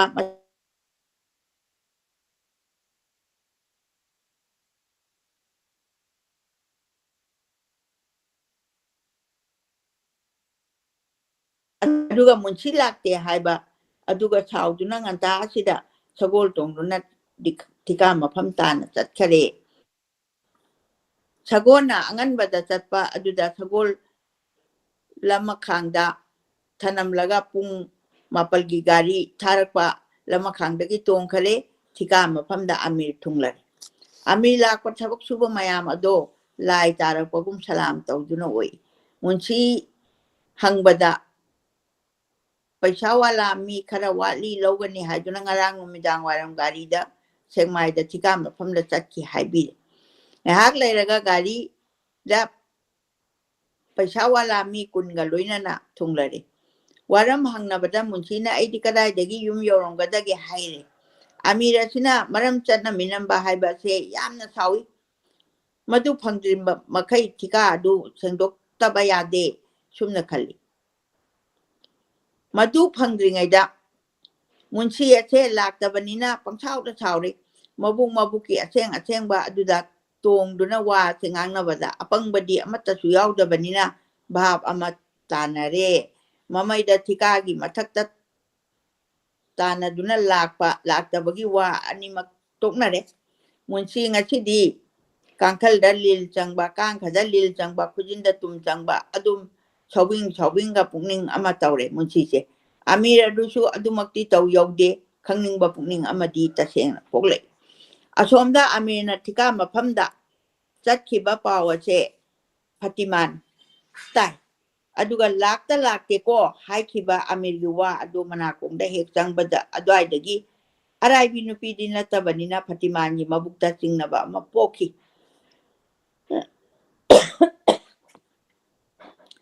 ꯑꯃꯤꯔ ꯑꯁꯤ ꯅꯨꯡꯉꯥꯏꯇꯗꯨꯅ ꯃꯨꯟꯁꯤꯒꯤ ꯃꯌꯨꯝ ꯑꯗꯨꯗꯒꯤ ꯍꯦꯟꯗꯣꯛꯇꯨꯅ ꯇꯤꯟ ꯑꯣꯏꯅ ꯇꯥꯗꯨꯅ ꯂꯩꯖꯔꯕ ꯖꯍꯦꯔꯥ ꯃꯃꯥ ꯃꯆꯥꯒꯤ ꯃꯌꯨꯝ ꯐꯥꯎꯕ ꯍꯨꯏꯁꯥ ꯇꯧꯔꯛꯂꯦ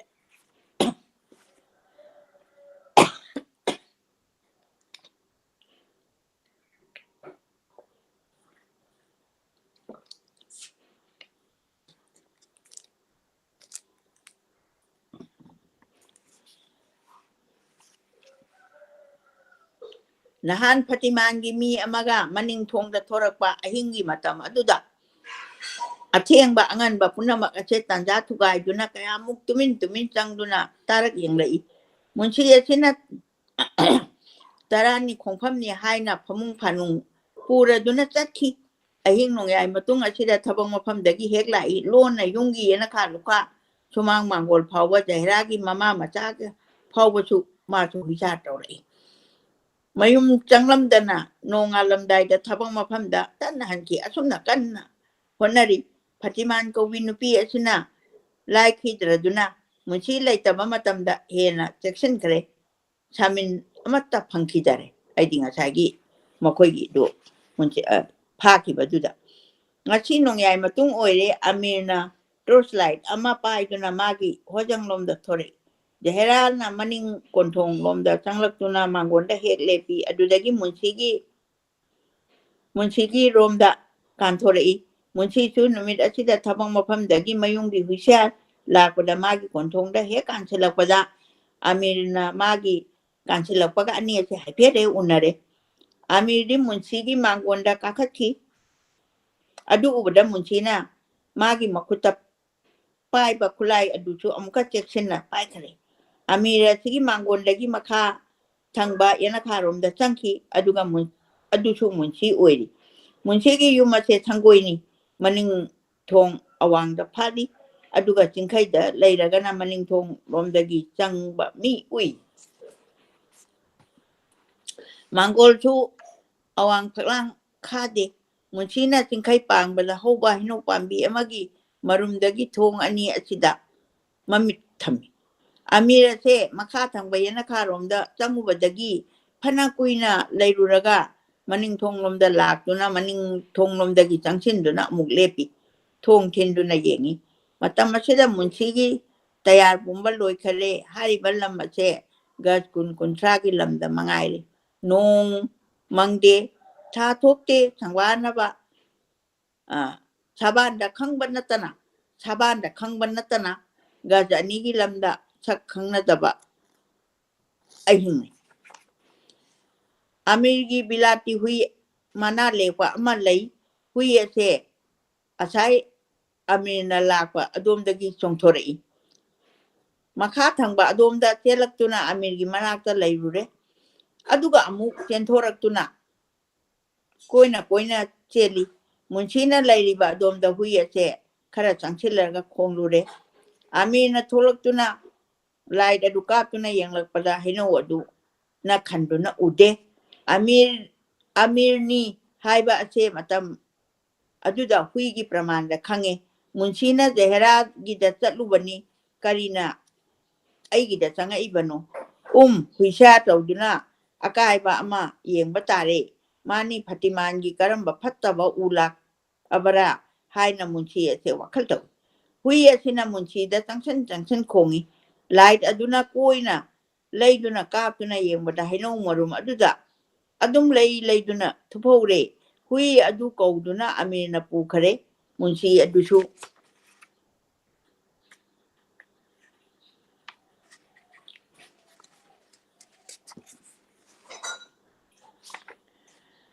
ꯃꯥꯒꯤ ꯃꯌꯨꯝ ꯆꯪꯗꯨꯅ ꯌꯦꯅꯈꯥ ꯂꯨꯈꯥ ꯍꯨꯏꯁꯥ ꯇꯧꯔꯝꯂꯒ ꯃꯥꯒꯤ ꯊꯕꯛ ꯃꯐꯝꯗ ꯑꯗꯨꯃꯛ ꯍꯟꯈꯤ ꯃꯨꯟꯁꯤꯅ ꯐꯇꯤꯃꯥꯟꯅ ꯍꯥꯏꯕ ꯆꯨꯝꯃꯤ ꯑꯃꯤꯔ ꯑꯁꯦ ꯑꯆꯨꯝꯕꯃꯛ ꯖꯍꯦꯔꯥꯒꯤꯗ ꯆꯪꯕ ꯇꯥꯔꯦ ꯍꯥꯏꯅ ꯂꯦꯞꯈꯤ ꯑꯗꯣꯝꯗ ꯑꯃꯤꯔꯒꯤ imungda atay macaching angang ngakani tadi magi nupi adusu amina atheng badang ngahak manguba che tarakle mon khale haira mak hai marak to marak adi marak tan leirab oiduna leire ngangpham wari chafam leitaduna yamna nange munchi romda hek chatko chathoraktuna munchi romda hek chathoraktuna handak marak ase atopa wari saba hore Fatimana mahun thok hera abu hulli fataba ngangba ahing haugatuna chadi haiba sisu amir ri asina hek phongdoktri munchi asina ngachi amiri asida yamna napachingna mana nahan mungdang athengbada amirgi amir jahera dagi thorai haiba wa ase haudore amiri ase ningamba ani ase chap chanare nupi lepang macha amani ne haibadi haidokte thamoidadi maisure nupi ase lepam khanglak-tare numit asida amiri asina munchi da chana muhor ani pire amiri asina munchi da karigumba loksing ama tawduna jahera mama macha si tamthoko haina sinare munchi di nganu macha ising da thadabadu mangaire mana pamjabai du thokraba munchi gi mabukta chumdriba haibabu amina nungdang yumda handa halakte ko haiba du ta mangaire amina jahera gi marida kro thangi haibaduna Fatimana asisu thamoi haiduna hai bara natraga karigumba fattaba uduna haibara minamba ngangba midi natte haina marakta dikhali isen ani ase khaikibadagidi hanagi mapungningi akanba wakhalado kharadi yangle di haiba yare miyoibana tawriba thabaki mahaibu yangani yaloi haiba kithum natraga potuna phawba ngamba soidana panji leibara anabagi laiyom he khangba ngamba naiba maiba amasung jibabu aidi hayeng sini horen sini haiba khangba adu orabadi sangsara se nungaiba mache amattasu phanglamlaroi akauba ningsingba amamba angangba atangba ahongba haiba ache leitrabadi nandan kanangi phajaba amasung kala bidyagi ningthiba amattasu taba uba phanglamlaroi asingbatana phaba oirabadi apangba angangdi asingba apangba kanabusu nuksiraroi asumbabu hautaba tharabadi isingi magun karisu leiraroi khangdaraga oidabani haibadi karigi kalamdi chaitekni kali tairubagi karisu kanararoi masida aikoigi kunmanga suba chapter loisan karaba matungda kuntaruki chapter si amuk loisan jare masida ngathigidi punamaku amuhanna khoramjari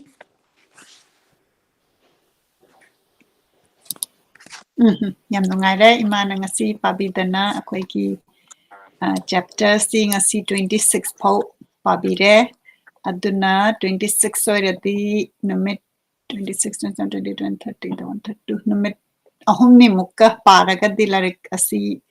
loisinba yaragani hain kanjai ima tabi ko tai okay ima nene labra koi comment kitang paba yaribra kamain tawi yari nene do ngasi laktoba man bra hieng asi kamen loi tho asi adu bawada la aga dilaya laktraga na punamak suti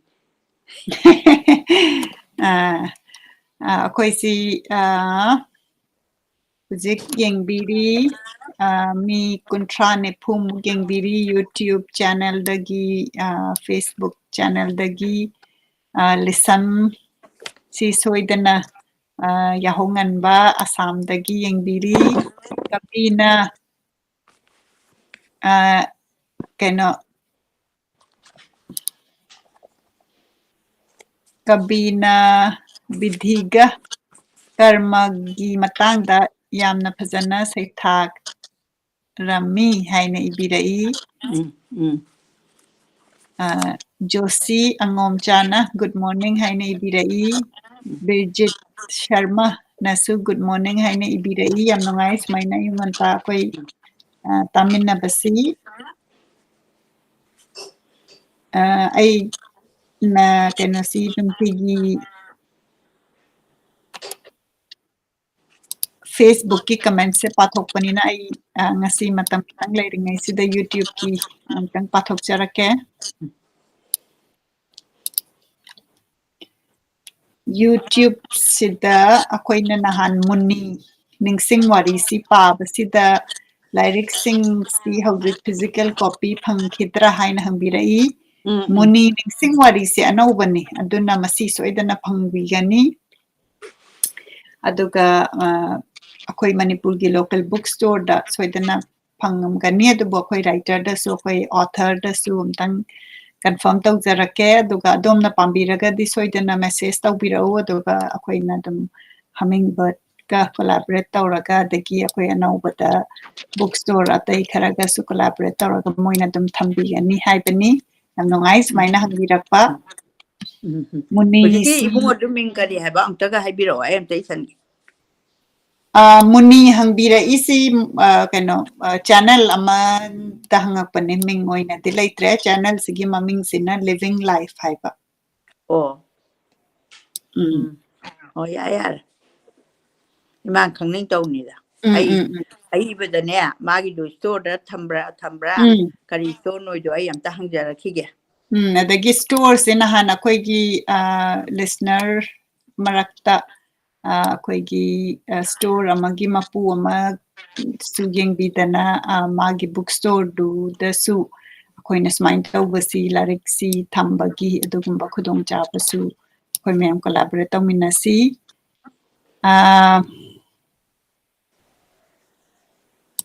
dagi chlorophyll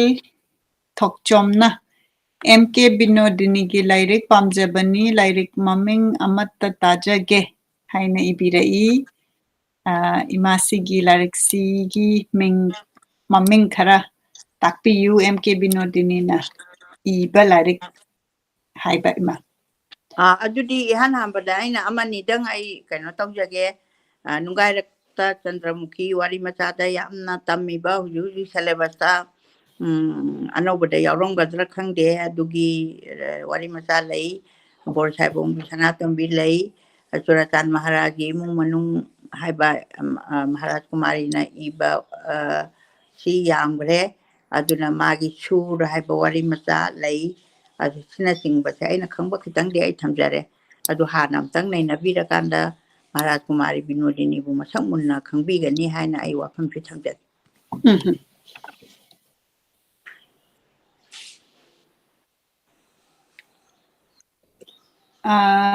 adagi akoigi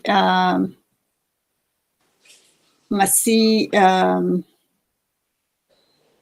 MK Binodini gi Pur Sahib Ongbi Sanatongbi se akoina first chapter sidi pajakhrabani madu soidana YouTube aduga akoi Facebook channel da yankhatpiyo aduga pumnamakna akoigi matamse akoina matamse akoigi su kitang kai haitare timing se ima ga iga chana ba yangjabana akoina Tuesday Thursday dadi tawjaraga exact matamse dum khang ba haitare notification lagna bagi damakta Facebook amadi YouTube da soidana like tawbiyu adu oirati akoina hek live chat pakanda dum adomda notify tawrakani madum tang ai sengtokchage adagi Bikram Nauremna punsi sangna nada yektana leibiyu oibiyu ima haina yam nusina ibirai Bikram Naurem ai ichana hariba isuna hariba dumak oijage okay adagi chlorophyll thokchom YouTube ki du yeng habani madu yam nungai amaina akoina matek akoi author singi tajaba phangbasi ima du matam da haibirau ko aina yani da ai adum harake yani chathagi chi kai noi da ai lakta bada ꯇꯔꯦꯠ ꯐꯥꯎ ꯃꯅꯨꯡꯗ ꯃꯥꯁꯦ ꯂꯥꯛꯀꯅꯤ ꯑꯗꯒꯤ ꯑꯩꯁꯦ ꯈꯤꯇꯪ ꯀꯥꯜꯂꯒ ꯀꯃꯦꯟꯁꯤ ꯈꯔ ꯆꯥꯟꯅꯕ ꯂꯧꯈꯠꯆꯒꯦ ꯑꯗꯒꯤ ꯑꯩꯈꯣꯏꯒꯤ ꯌꯨꯇ꯭ꯌꯨꯕ ꯆꯦꯅꯦꯜꯗ ꯌꯦꯡꯕꯤꯕ ꯁꯤꯅ ꯌꯪ ꯂꯤꯁꯅꯔꯗꯒꯤ ꯀꯃꯦꯟꯁꯤ ꯑꯦꯛꯁꯄ꯭ꯂꯦꯅꯦꯁꯟ ꯄꯥꯝꯃꯤ ꯍꯥꯏꯅ ꯌꯥꯝꯅ ꯏꯕꯤꯔꯛꯏ ꯑꯦꯛꯁꯄ꯭ꯂꯦꯅꯦꯁꯟ ꯄꯥꯝꯃꯤ ꯕꯨꯕꯣꯛ ꯊꯦꯡꯛꯁ ꯒ꯭ꯔꯥꯟꯃꯥ ꯀꯥꯏꯅ ꯍꯥꯏꯔꯛꯏ ꯑꯦꯁꯇꯔꯅ ꯌꯥꯝ ꯅꯨꯡꯉꯥꯏ ꯑꯩ ꯌꯥꯔꯤꯈꯩꯗꯤ ꯑꯩ ꯑꯦꯛꯁꯄ꯭ꯂꯦꯟ ꯇꯧꯖꯅꯕ ꯍꯣꯠꯅꯖꯕꯅꯤ ꯑꯗꯨꯕꯨ ꯀ꯭ꯂꯥꯁꯃꯛ ꯍꯦꯛ ꯅꯠꯇꯕꯅꯤꯅ ꯑꯇꯥꯕ ꯚꯥꯕꯣꯛ ꯃꯌꯥꯝꯅ ꯈꯤꯇꯪ ꯑꯃꯨꯛ ꯍꯟꯖꯥꯟꯅꯒꯗ꯭ꯔꯥ ꯈꯟꯕꯗꯒꯤ ꯑꯩꯁꯨ ꯃꯔꯛꯇꯨꯗ khitang hujiki angang singna khangbada wagadaba bidhi hairo karma hairo bidhina karino karma na karino ka haiba aingonda tawninga pa masimadi khitang hujiki yam angang generation na ditajariba adu moi khangam moi koi dana bidhi jiga karma siga explain phajana tawra bhauda moral da yam sendong ningai oiba aduni aduga ate ate ward adum haibiro adum ai adum kaino aina khangbang gaidi ai thamjaram ge na leptana thogla abani ai ꯑꯗꯨꯅ ꯑꯦꯛꯁꯄ꯭ꯂꯦꯅꯦꯁꯟꯁꯦ ꯑꯗꯨꯝ ꯑꯩꯈꯣꯏꯒꯤ ꯌꯪꯒꯔ ꯖꯦꯅꯦꯔꯦꯁꯟꯅ ꯌꯥꯝꯅ ꯄꯥꯝꯅ request ꯇꯧꯕꯤꯔꯛꯏ ꯑꯗꯨꯅ ꯑꯩꯈꯣꯏꯅ ꯃꯊꯪ ꯄꯥꯕꯗꯁꯨ ꯑꯗꯨꯝ ꯑꯩꯈꯣꯏꯅ ꯃꯗꯨꯗ ꯑꯗꯨꯝ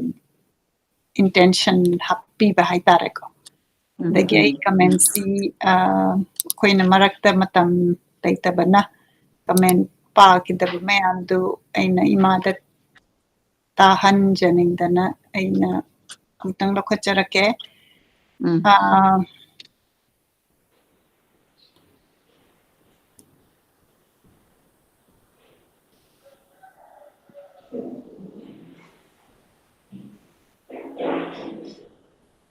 ꯑꯩꯈꯣꯏꯒꯤ ꯅꯍꯥꯟ ꯌꯥꯝ ꯐꯖꯕ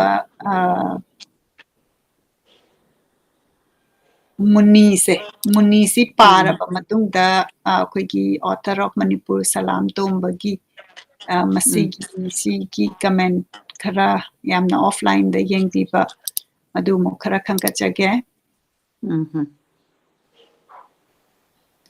ꯃꯁꯤꯗ ꯑꯅꯧꯕ ꯑꯩꯈꯣꯏꯒꯤ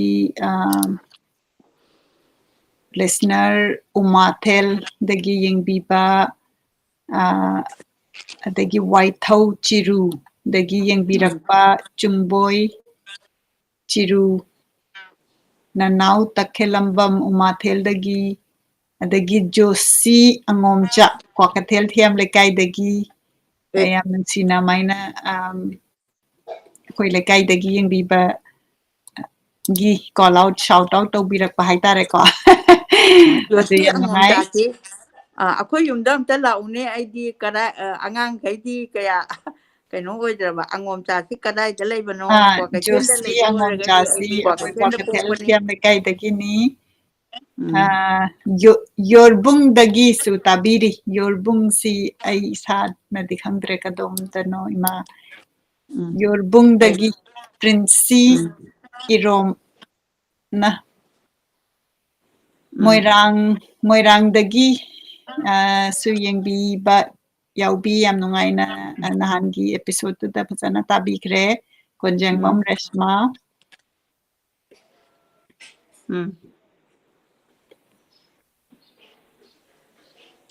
dagi yam nungsiba thajamanbi pebam na ai torbung dagi thajamanbi pebam imabu khurumjari imagi thamoi dagi haidorakpa wahai sing si tabada penjai haina yam nuksina mana taraba matungda offline da aduna offline da tabiba pumnamak pusu koi khurumjari koina comment si doina makadum pajai torbung dagi ni dagi torbung ai se moirangi side ni khamba thoibi da saireng da torbung yawani torbung gi kainoma yang nuksiba lamni ngang kha lei magi pokham du ji phau da moina lawai am di palami moina ibada ngang kha lawai he na ji phau bada adudagi kaino porchha ko bin pimcha mai hostel leki aina porchha si am phau bo kinamni Shakespeare gi Macbeth kaino Marciano Venista ꯁꯦꯛꯁꯄꯤꯌꯔꯒꯤ ꯄꯣꯔꯁꯤꯌꯥꯁꯤꯅ ꯀꯟꯈꯤꯕ ꯑꯩꯗꯤ ꯃꯥꯅ ꯎꯀꯤꯜ ꯑꯃ ꯑꯣꯏꯅ ꯀꯩꯅꯣ ꯁꯥꯏꯂꯣꯛꯅ Antonio ꯍꯥꯠꯀꯅꯦ ꯇꯧꯕꯗꯨꯗ ꯀꯟꯈꯤꯕ ꯎꯀꯤꯜꯗꯣ ꯄꯣꯔꯁꯤꯌꯥ ꯀꯧꯕꯅꯤ ꯑꯗ ꯑꯩꯅ ꯄꯣꯔꯁꯤꯌꯥꯁꯦ ꯌꯥꯝ ꯂꯨꯅ ꯇꯧꯕ ꯑꯩꯅ ꯌꯥꯝ ꯀꯟꯅ ꯁꯦꯛꯁꯄꯤꯌꯔꯁꯦ ꯅꯩꯅꯕ ꯃꯇꯥꯡ ꯑꯃ ꯌꯥꯎꯈꯤꯌꯦ BAꯒꯤ ꯑꯔꯣꯏꯕ ꯆꯍꯤꯗꯨꯗ ꯁꯦꯛꯁꯄꯤꯌꯔꯒꯤ BA ꯐꯥꯔꯁ ꯏꯌꯥꯔꯗꯅ ꯂꯥꯁ ꯏꯌꯥꯔꯐꯥꯎꯁꯦ ꯀꯝꯄꯜꯁꯔꯤꯗ ꯁꯦꯛꯁꯄꯤꯌꯔꯒꯤ ꯗ꯭ꯔꯃꯥꯁꯤꯡꯁꯦ ꯌꯥꯝ ꯐꯖꯈ꯭ꯔꯖꯥꯠꯅꯤ ꯍꯦꯛꯇ ꯉꯥꯎ ꯆꯦꯟꯕꯅꯦ ꯑꯗꯨꯗ ꯄꯣꯔꯁꯤꯌꯥꯁꯦ ꯑꯩꯅ ꯂꯨꯅ ꯇꯧꯕ ꯉꯥꯡꯈꯗꯒꯤ ꯑꯗꯨꯃꯥꯏꯅ ꯑꯩꯗꯤ ꯑꯩꯒꯤ ꯋꯥꯔꯤꯁꯤꯡꯁꯦ ꯀꯣꯛꯇꯗꯤ ꯌꯥꯝꯅ ꯂꯩ ꯌꯥꯝ ꯅꯨꯡꯁꯤꯕ ꯁꯨꯃꯥꯏꯅ ꯊꯝꯖꯒꯦ ꯃꯈꯥ ꯆꯠꯊꯕꯤꯔꯛꯑꯣ ꯉꯥꯡꯈ ꯂꯩꯃ ꯍꯥꯏꯁꯦ ꯑꯩꯅ ꯍꯧꯖꯤꯛ ꯋꯥꯔꯤ ꯑꯃ ꯏꯕꯒꯤꯗ ꯀꯦꯔꯦꯛꯇꯔꯁꯤꯒꯤ ꯃꯃꯤꯡꯁꯤ ꯌꯥꯝꯅ ꯑꯩꯅ ꯄꯥꯝꯖꯕ ꯑꯗꯨꯅ ꯉꯥꯡꯈ ꯂꯩꯃ ꯀꯧꯒꯦꯅ ꯈꯟꯖꯔꯤ ꯑꯗꯒꯤ ꯊꯣꯛꯆꯣꯝ ꯀ꯭ꯂꯣꯔꯣꯐꯤꯜꯅ ꯕꯣꯕꯣꯛꯁꯤ ꯀꯩ ꯂꯝꯗꯒꯤꯅꯣ ꯍꯪꯕꯤꯔꯛꯏ ꯕꯣꯕꯣꯛꯁꯤ ꯑꯩ ꯌꯥꯝꯅꯗꯤ ꯀ꯭ꯋꯥꯀꯩꯊꯦꯜꯗꯒꯤꯅꯤ ꯅꯣꯏꯒ ꯅꯛꯅꯔꯝꯒꯅꯤ ꯀ꯭ꯋꯥꯀꯩꯊꯦꯜ ꯊꯤꯌꯥꯝ ꯂꯩꯀꯥꯏꯗꯒꯤꯅꯤ ꯑꯗꯨꯅ ꯀ꯭ꯋꯥꯀꯩꯊꯦꯜꯗ ꯑꯗꯨꯝ ꯅꯛꯄꯗ ꯂꯩꯕꯤꯔꯒꯗꯤ ꯑꯗꯨꯝ ꯈꯪꯅꯕꯤꯔꯣ ꯑꯗꯒꯤ ꯀꯃꯥꯏ ꯇꯧꯕꯤꯔꯤ ꯒꯨꯗ ꯃꯣꯔꯅꯤꯡ ꯑꯦꯚ꯭ꯔꯤꯕꯗꯤ ꯍꯧꯖꯤꯛ ꯄꯨꯡ ꯈꯔ ꯑꯗꯨꯝ ꯄꯨꯡ ꯀꯌꯥ ꯇꯥꯔꯦ ꯑꯩꯈꯣꯏꯒꯤꯁꯦ ꯄꯨꯡ 6:48 ꯇꯥꯔꯦꯀꯣ ꯏꯟꯗꯤꯌꯥꯗꯗꯤ ꯑꯩꯒꯤꯗꯤ ꯄꯨꯡ 7:35 ꯆꯠꯂꯦ ꯑꯗꯨꯅ ꯑꯩꯈꯣꯏꯒꯤ ꯌꯦꯡꯕꯤꯔꯤꯕ ꯃꯤꯁꯤ ꯍꯧꯖꯤक ꯌꯦꯡꯈꯠꯂꯛꯏ 70 ꯃꯨꯛ ꯑꯗꯨꯅ ꯑꯌꯨꯛꯇ ꯌꯥꯝꯅ ꯅꯨꯡꯉꯥꯏꯕ ꯀꯔꯤ ꯋꯥꯈꯜꯅꯗꯒꯤ ꯃꯤ ꯊꯥꯒꯠꯄꯤꯕ ꯂꯩꯕꯤꯅꯤꯡꯉꯒꯁꯨ ꯑꯝꯇꯪ ꯊꯥꯒꯠꯄꯤꯔꯛꯎ ꯑꯩꯈꯣꯏꯒꯤ ꯊꯥꯒꯠꯆꯔꯤ ꯁꯣꯒꯤ ꯃꯈꯥꯗ ꯑꯩꯈꯣꯏ ꯃꯤ ꯊꯥꯒꯠꯄ ꯑꯩꯈꯣꯏꯒꯤ ꯏꯃꯥ ꯏꯄꯥ ꯏꯃꯨꯡ ꯃꯅꯨꯡ ꯂꯩꯕꯥꯛꯀꯤ ꯐꯖꯅ ꯇꯧꯕꯤꯕ ꯑꯣꯏꯔꯒꯁꯨ ꯃꯤꯡ ꯑꯝꯇꯪ ꯄꯜꯂꯒ ꯀꯃꯦꯟꯇ ꯇꯧꯕꯤꯔꯛꯎ ꯑꯩ ꯂꯥꯎꯊꯣꯛꯆꯔꯛꯀꯦ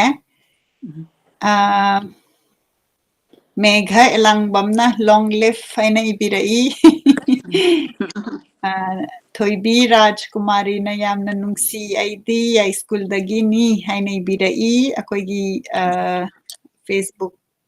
ꯑꯃꯗꯤ ꯌꯨꯇ꯭ꯌꯨꯕ ꯆꯦꯅꯦꯜꯁꯤꯗ ꯑꯩꯈꯣꯏꯒꯤ ꯂꯝ ꯂꯝꯒꯤ ꯃꯐꯝꯁꯤ ꯄꯥꯕꯗ ꯌꯥꯝ ꯅꯨꯡꯉꯥꯏ ꯑꯗꯨꯅ ꯇꯥꯕꯤꯔꯤꯕꯅ ꯀꯃꯦꯟꯇ ꯑꯗꯨꯝ ꯁꯣꯏꯗꯅ ꯍꯥꯏꯕꯤꯔꯛꯎ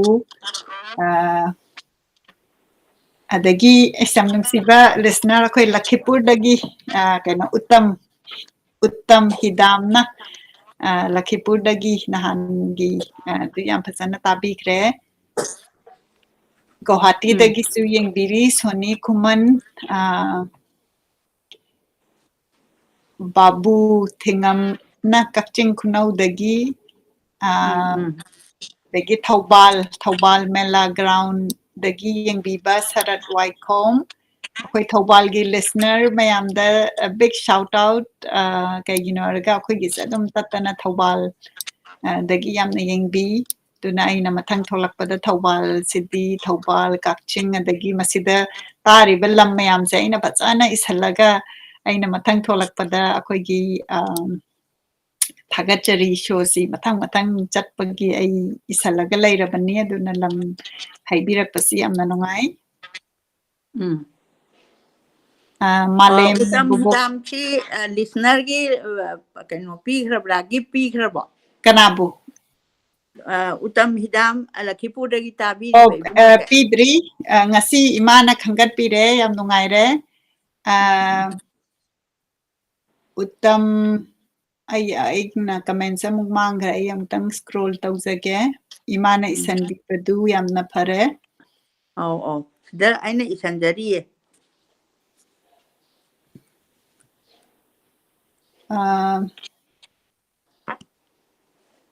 ꯑꯩꯒꯤ ꯀꯃꯦꯟꯇꯣ ꯑꯃꯨꯛ ꯃꯥꯡꯈ꯭ꯔꯦ ꯑꯣꯀꯦ ꯎꯠꯇꯝ ꯍꯤꯗꯥꯡ ꯑꯩꯒꯤ ꯃꯤꯡ ꯂꯈꯤꯄꯨꯔ ꯑꯩ ꯃꯁꯤꯗ ꯃꯦꯁꯦꯖ ꯑꯝꯇꯪ ꯇꯧꯍꯧꯔꯒꯦ ꯂꯤꯁꯅꯔ ꯑꯣꯐ ꯗ ꯗꯦꯁꯤ ꯏꯃꯥꯅ ꯈꯟꯕꯤꯔꯦ ꯑꯗꯨꯅ ꯑꯃꯨꯛꯇꯪ ꯃꯦꯁꯦꯖ ꯇꯧꯕꯤꯔꯛꯎ ꯑꯗꯨꯒ ꯑꯩꯈꯣꯏꯅꯌꯥꯝꯅ ꯄꯤꯛꯄ ꯈꯨꯗꯣꯜ ꯌꯥꯝꯅ ꯄꯤꯛꯑꯒꯁꯨ ꯌꯥꯝꯅ ꯅꯨꯡꯁꯤꯅ ꯊꯥꯖꯕ ꯑꯩꯈꯣꯏꯒꯤ ꯂꯤꯁꯅꯔ ꯑꯣꯐ ꯗ ꯗꯦꯒꯤ ꯑꯩꯈꯣꯏꯅ ꯖꯔꯅꯦꯂꯤꯡ ꯑꯗꯨꯒ ꯔꯤꯐ꯭ꯂꯦꯛꯁꯟ ꯏꯕ ꯑꯗꯒꯤ ꯂꯥꯏꯔꯤꯛ ꯏꯕ ꯁꯣꯔꯠ ꯁ꯭ꯇꯣꯔꯤ ꯏꯕꯗ ꯁꯤꯖꯤꯟꯅꯕ ꯌꯥꯕ ꯗꯥꯏꯔꯤ ꯑꯗꯨ ꯑꯝꯇꯪ ꯊꯥꯖꯔꯛꯀꯦ ꯑꯗꯨꯃꯥꯏꯅ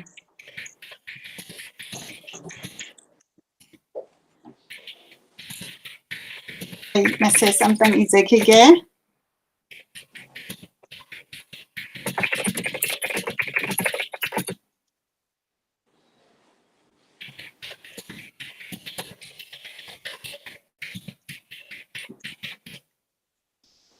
ꯑꯗꯒꯤ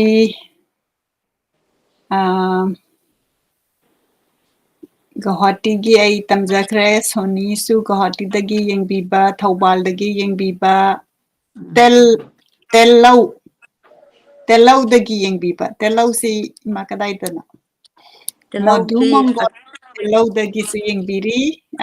ꯃꯁꯤ ꯍꯥꯟꯅꯒꯤ ꯑꯦꯄꯤꯁꯣꯗꯇꯒꯤꯅꯤꯀꯣ ꯑꯩꯅ ꯏꯃꯥꯗ ꯑꯣꯐꯂꯥꯏꯟꯗ ꯌꯦꯡꯕꯤꯕꯗꯨ ꯄꯥꯖꯕꯅꯤ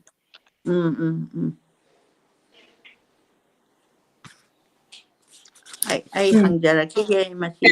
ꯇꯦꯜꯂꯧꯁꯤ ꯑꯩꯅ ꯂꯥꯏꯔꯤꯛꯇꯒꯗꯤ ꯑꯩꯅ ꯔꯦꯐꯔꯦꯟꯁ ꯇꯧꯈꯤꯕ ꯃꯥꯜꯂꯤ ꯑꯗꯣ ꯑꯩ ꯏꯁꯥꯅꯗꯤ ꯆꯠꯆꯗ꯭ꯔꯤ ꯑꯗꯒꯤ ꯍꯧꯖꯤꯛ ꯍꯧꯖꯤꯛ ꯌꯦꯡꯕꯤꯔꯤꯕꯗꯒꯤ ꯑꯃꯨꯛ ꯂꯧꯈꯠꯆꯒꯦꯀꯣ ꯑꯩꯈꯣꯏꯁꯤ ꯑꯗꯨꯝ ꯉꯁꯤꯁꯤ ꯑꯩꯈꯣꯏꯅ ꯏꯃꯥꯅ ꯄꯥꯕ ꯂꯣꯏꯔꯀꯥꯟꯗ ꯑꯩꯈꯣꯏ ꯅꯦꯅꯦ ꯆꯤꯇ꯭ꯔꯅ ꯁꯨ ꯉꯁꯤ ꯂꯥꯛꯑꯒ ꯑꯩꯈꯣꯏꯒꯤ ꯉꯔꯥꯡ ꯇ꯭ꯌꯨꯁꯗꯦ ꯅꯍꯥꯟ ꯇ꯭ꯌꯨꯁꯗꯦꯗ ꯑꯩꯈꯣꯏꯅ ꯈꯥꯏꯗꯦꯝ ꯄ꯭ꯔꯃꯣꯗꯤꯅꯤꯒꯤ ꯋꯥꯔꯤ ꯑꯃ ꯉꯥꯏꯔꯕꯅꯤ ꯂꯥꯏꯔꯤꯛꯇꯨꯗ ꯃꯗꯨ ꯄꯥꯕꯒꯤ ꯉꯥꯏꯕ ꯑꯣꯏꯅ ꯑꯩꯈꯣꯏ ꯃꯌꯥꯝ ꯅꯨꯡꯉꯥꯏꯅ ꯋꯥꯔꯤ ꯋꯥꯇꯥꯏ ꯁꯥꯟꯅꯁꯤ ꯊꯧꯗꯥꯝ ꯁꯥꯌꯣꯟꯅ ꯃꯦꯝꯒꯤ ꯃꯅꯤꯄꯨꯔꯗ ꯂꯩꯔꯤꯕ ꯗꯤꯐ꯭ꯔꯦꯟ ꯀꯝꯃ꯭ꯌꯨꯅꯤꯇꯤꯁꯤꯡꯒꯤ ꯃꯔꯝꯗꯁꯨ ꯋꯥꯔꯤ ꯇꯧꯕꯤꯕ꯭ꯔꯣ ꯍꯥꯏꯗꯤ ꯑꯩꯈꯣꯏꯒꯤ ꯃꯅꯤꯄꯨꯔꯗ ꯂꯩꯕ ꯃꯩꯇꯩꯗꯪ ꯅꯠꯇꯕ ꯑꯇꯩ ꯀꯝꯃ꯭ꯌꯨꯅꯤꯇꯤꯒꯤꯁꯨ ꯋꯥꯔꯤ ꯇꯧꯕꯤꯔꯛꯎ ꯍꯥꯏꯕꯒꯤ ꯔꯤꯀ꯭ꯋꯦꯁ ꯃꯥꯜꯂꯤ ꯃꯁꯤ ꯍꯥꯏꯕꯤꯌꯨ ꯀꯩꯅꯣꯅꯤꯗ ꯗꯤꯐ꯭ꯔꯦꯟ ꯀꯝꯃꯨꯅꯤꯇꯤꯁꯦ ꯑꯩꯅ ꯇꯤꯟꯅꯖꯔꯛꯄꯈꯩꯗꯤ ꯃꯇꯥꯡꯗꯨꯗ ꯑꯩꯅ ꯑꯗꯨꯝ ꯄꯨꯊꯣꯛꯆꯕ ꯃꯨꯁꯂꯤꯝ ꯀꯝꯃꯨꯅꯤꯇꯤꯗ ꯑꯩꯅ ꯐ꯭ꯔꯦꯟ ꯑꯣꯏꯔꯛꯄ ꯑꯗꯒꯤ ꯕꯖꯥꯔꯗ ꯂꯩꯕ ꯄꯟꯖꯥꯕꯤ ꯐꯦꯃꯤꯂꯤꯁꯤꯡ ꯖꯦꯟꯒꯤ ꯐꯦꯃꯤꯂꯤꯁꯤꯡ ꯐ꯭ꯔꯦꯟ ꯑꯣꯏꯔꯛꯄꯗꯤ ꯑꯩꯅ ꯑꯩꯒꯤ ꯁꯣꯁꯤꯗ ꯀꯔꯤꯒꯨꯝꯕ ꯂꯤꯁꯅꯔꯒꯤ ꯁꯥꯏꯠꯇꯒꯤ ꯀꯔꯤꯒꯨꯝꯕ ꯈꯤꯇꯪꯒ ꯍꯥꯏꯕꯤꯔꯛꯄ ꯑꯣꯏꯔꯒꯗꯤ ꯑꯩꯅ ꯑꯗꯨꯝ ꯋꯥꯔꯤ ꯃꯈꯥꯁꯤ ꯈꯔꯁꯨ ꯁꯥꯡꯅ ꯍꯥꯏꯒꯜꯂꯤ ꯑꯩꯁꯦ ꯑꯩꯅ ꯊꯦꯡꯅꯖꯔꯛꯄ ꯑꯗꯨ ꯋꯥꯔꯤꯁꯤ ꯀꯔꯝꯕ ꯃꯈꯜꯒꯤ ꯋꯥꯔꯤꯅꯣ ꯃꯈꯣꯏꯒꯤ ꯑꯗꯒꯤ ꯅꯨꯄꯤ ꯂꯥꯟꯒꯤ ꯄꯥꯔꯣꯀꯣ ꯑꯦꯛꯖꯥꯝꯄꯜ ꯑꯩ ꯐꯅꯗꯤ ꯄꯥꯖꯈꯤꯕ ꯃꯇꯝꯗ ꯅꯨꯄꯤ ꯂꯥꯟꯒꯤꯗ ꯄꯨꯊꯣꯛꯄ ꯃꯇꯝꯁꯤꯗꯩꯁꯤꯗ ꯑꯩ ꯃꯩꯇꯩ ꯅꯨꯄꯤ ꯉꯥꯛꯇꯒꯤ ꯑꯣꯏꯅ ꯄꯨꯊꯣꯛꯆꯗꯦ ꯃꯨꯁꯂꯤꯝꯒꯤꯁꯨ ꯌꯥꯎꯋꯦ ꯃꯇꯝꯗꯨꯗ ꯃꯨꯁꯂꯤꯝꯒꯤ ꯊꯤꯒꯠꯆꯔꯒ ꯃꯨꯁꯂꯤꯝ ꯅꯨꯄꯤꯁꯤꯡꯁꯤ ꯃꯇꯝꯗꯨꯗ ꯊꯧꯅꯥ ꯐꯕꯤ ꯃꯃꯥ ꯂꯩꯕꯥꯛꯀꯤꯗꯃꯛꯇ ꯃꯥꯅ ꯅꯨꯄꯤ ꯂꯥꯟꯗꯒ ꯃꯣꯏ ꯌꯥꯎꯕꯅꯆꯤꯡꯕ ꯋꯥꯔꯤꯁꯤ ꯂꯧꯈꯠꯂꯒ ꯑꯩꯅ ꯑꯗꯨꯝ ꯃꯇꯥꯡꯒꯤ ꯍꯥꯏꯖꯕꯅꯤ ꯑꯗꯨꯕꯨ ꯉꯁꯥꯏꯒꯤ ꯑꯩꯅ ꯑꯃ ꯃꯌꯥꯝꯗ ꯀꯟꯚꯤꯟꯁ ꯇꯧꯖꯅꯤꯡꯕ ꯑꯃꯅ ꯃꯅꯤꯄꯨꯔꯤ ꯂꯣꯟꯗ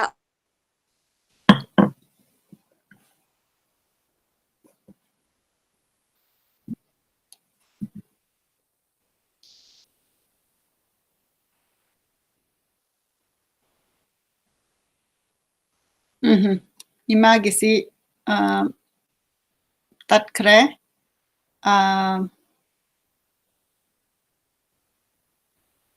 ꯑꯝꯇꯪ ꯉꯥꯏꯃꯤꯟꯅꯁꯤ ꯏꯃꯥ ꯑꯃꯨꯛ ꯌꯥꯝ ꯅꯨꯡꯉꯥꯏꯅ ꯋꯥꯔꯤ ꯁꯥꯕꯤꯔꯀꯥꯟꯗ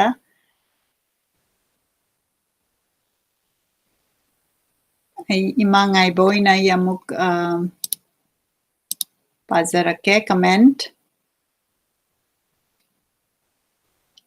ꯔꯤꯇꯥ ꯑꯗꯩ ꯊꯧꯗꯥꯝ ꯁꯥꯌꯣꯟꯅ ꯀꯔꯝꯕ ꯀꯟꯇꯦꯟꯠꯅꯣ ꯍꯥꯏꯗꯣ ꯑꯩꯗꯤ ꯑꯇꯣꯞꯄ ꯀꯝꯃ꯭ꯌꯨꯅꯤꯇꯤꯒꯤ ꯀꯟꯇꯦꯟꯠꯁꯤ ꯀꯔꯝꯕꯅꯣ ꯄꯥꯝꯕꯤꯔꯤꯁꯤ ꯍꯥꯏꯕꯁꯤ ꯑꯃꯨꯛꯇꯪ ꯈꯪꯍꯟꯕꯤꯔꯛꯎ ꯔꯤꯇꯥ ꯊꯣꯛꯆꯣꯝꯅ ꯀꯩꯁꯥꯝꯊꯣꯡꯗꯒꯤ ꯌꯦꯡꯖꯔꯤ ꯊꯕꯛ ꯇꯧꯅ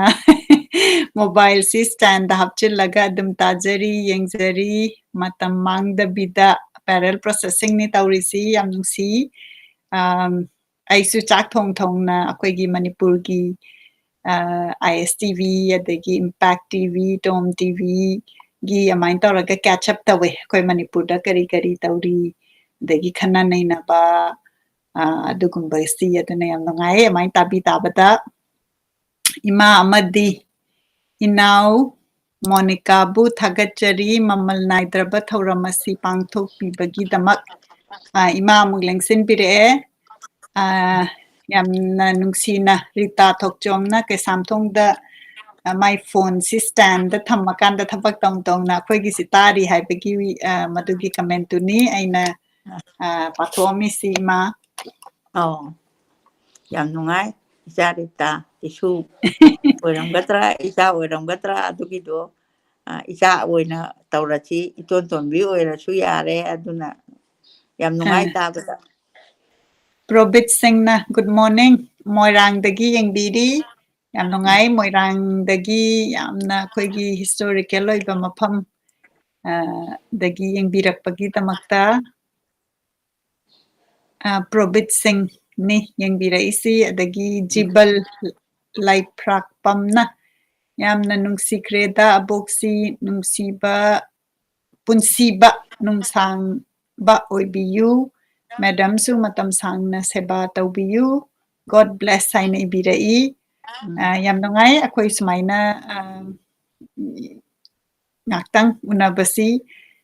ꯑꯩꯗꯤ ꯄꯨꯡ 8:30 ꯇꯥꯔꯕꯅꯤ ꯊꯕꯛ ꯂꯣꯏꯔꯕ ꯃꯇꯨꯡꯗ ꯑꯩꯁꯦ ꯂꯝꯖꯦꯟ ꯑꯃꯨꯛ ꯆꯦꯜꯂꯨꯔꯦ ꯑꯩ ꯂꯝꯖꯦꯟ ꯆꯦꯟꯕ ꯂꯣꯏꯔꯀꯥꯟꯗ ꯑꯃꯨꯛ ꯆꯥꯛ ꯊꯣꯡꯉꯦ ꯆꯥꯛ ꯊꯣꯡꯉꯒ ꯂꯣꯏꯁꯜꯂꯒ ꯑꯩꯈꯣꯏ ꯃꯥꯅ ꯏꯃꯥ ꯍꯧꯒꯠꯂꯦꯅ ꯃꯦꯁꯦꯖ ꯇꯧꯔꯛꯑꯦ ꯑꯗꯒꯤ ꯑꯃꯨꯛ ꯆꯦꯟꯈꯠꯂꯛꯑꯒ ꯑꯩꯈꯣꯏ ꯃꯥꯏ ꯔꯦꯀꯣꯔꯗꯤꯡꯁꯤ ꯁꯣꯏꯕ ꯌꯥꯗꯦꯅ ꯑꯩ ꯑꯃꯨꯛ ꯆꯦꯟꯈꯠꯂꯒ ꯇꯧꯔꯤꯁꯤꯅꯤ ꯏꯃꯥꯒꯤꯅ ꯉꯟꯇꯥ ꯍꯧꯒꯠꯂꯒ ꯑꯩꯈꯣꯏ ꯃꯥ ꯆꯥ ꯑꯃ ꯊꯛꯑꯒ ꯐꯖꯅ ꯂꯣꯏꯁꯟꯕꯤꯔꯒ ꯌꯥꯝꯅ ꯅꯨꯡꯁꯤꯅ ꯑꯩꯈꯣꯏꯒꯤꯁꯤ ꯁꯨꯃꯥꯏꯅ ꯇꯥꯏꯝ ꯗꯤꯐ꯭ꯔꯦꯟꯁꯁꯤꯗ ꯁꯤꯟꯖꯔꯤꯅꯤ ꯑꯗꯨꯒ ꯑꯃꯨꯛ ꯌꯦꯡꯕꯤꯔꯤꯕ ꯄꯨꯝꯅꯃꯛꯅ ꯌꯥꯝ ꯅꯨꯡꯉꯥꯏꯅ ꯅꯨꯡꯁꯤꯅ ꯃꯐꯝ ꯃꯐꯝꯗꯒꯤ ꯃꯣꯏꯔꯥꯡꯗꯒꯤ ꯑꯗꯒꯤ ꯃꯐꯝ ꯃꯐꯝ ꯄꯟꯕꯤꯔꯛꯄꯁꯦ ꯁꯤ ꯇꯥꯕꯗ ꯌꯥꯝ ꯅꯨꯡꯉꯥꯏ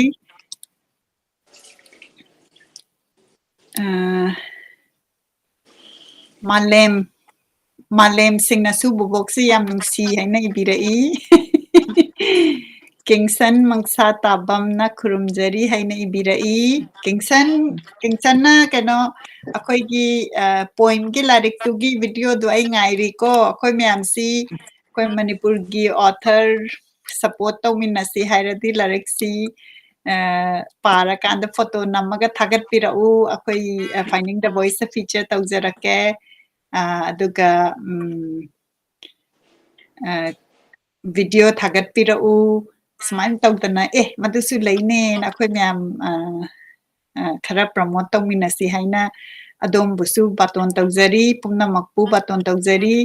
ꯑꯩꯈꯣꯏ ꯃꯥꯅ ꯁꯨꯃꯥꯏꯅ ꯄꯥꯕꯤꯗꯅ ꯑꯗꯒꯤ ꯑꯩꯅ ꯍꯩꯇꯅ ꯑꯩꯁꯨ ꯁꯥꯏꯀꯜꯗꯒ ꯊꯧꯔꯒ ꯄꯥꯕꯗꯒꯤ ꯌꯥꯝꯅ ꯊꯥꯕꯤꯔꯛꯏ ꯑꯣꯊꯔ ꯃꯌꯥꯝꯅ ꯃꯥꯒꯤ ꯄꯣꯏꯝ ꯏꯖꯕꯁꯤꯡꯗꯣ ꯌꯥꯝ ꯅꯨꯡꯁꯤꯕ ꯑꯗꯨꯅ ꯄꯣꯏꯝ ꯄꯥꯕꯁꯦ ꯑꯩꯒꯤꯗꯤ ꯄ꯭ꯔꯥꯏꯖꯅꯦꯕ ꯑꯩ ꯏꯁꯥꯒꯤꯗ ꯑꯗꯨꯅ ꯑꯩꯈꯣꯏꯅ ꯋꯥꯛꯀꯤꯡ ꯆꯠꯄ ꯑꯗꯒꯤ ꯑꯦꯛꯁꯔꯁꯥꯏꯁ ꯇꯧꯕꯁꯦ ꯌꯥꯝꯅ ꯆꯠꯄꯗ ꯇꯜꯂꯤꯗꯅ ꯑꯗꯨꯒ ꯏꯁꯥ ꯐꯕꯒꯤꯗꯤꯆꯠꯇ ꯌꯥꯗꯕ ꯑꯗꯨꯅ ꯌꯥꯝꯅ ꯋꯥꯅ ꯊꯧꯔꯨꯔꯀꯥꯟꯗ ꯅꯠꯇ꯭ꯔꯒꯅ ꯋꯥꯛꯀꯤꯡ ꯆꯠꯂ ꯂꯝꯖꯦꯟ ꯆꯦꯜꯂꯀꯥꯟꯗ ꯄꯣꯏꯝ ꯑꯃꯃꯝꯁꯦ ꯑꯩ ꯈꯥꯛꯑꯒ ꯊꯝꯃꯤꯅꯦ ꯄꯥꯊꯣꯛꯇꯦꯕ ꯑꯗꯨꯅ ꯑꯣꯊꯔꯁꯤꯡ ꯊꯥꯕꯤꯔꯛꯎ ꯏꯪꯂꯤꯁꯀꯤ ꯑꯩꯅ ꯐꯣꯀꯁ ꯇꯧꯕꯁꯤꯅ ꯏꯪꯂꯤꯁꯀꯤ ꯇꯧꯖꯕꯅꯤ ꯑꯗꯨꯒ ꯏꯃꯥꯅ ꯃꯅꯤꯄꯨꯔꯤ ꯃꯩꯇꯩꯂꯣꯟꯗ ꯐꯣꯀꯁ ꯇꯧꯖꯕꯅꯤ ꯃꯉꯥꯜꯅ ꯒꯨꯗ ꯃꯣꯔꯅꯤꯡ ꯍꯦꯚ ꯑ ꯒ꯭ꯔꯦꯠ ꯋꯟꯗꯔꯐꯨꯜ ꯗꯦ ꯍꯥꯏꯅ ꯏꯕꯤꯔꯛꯏ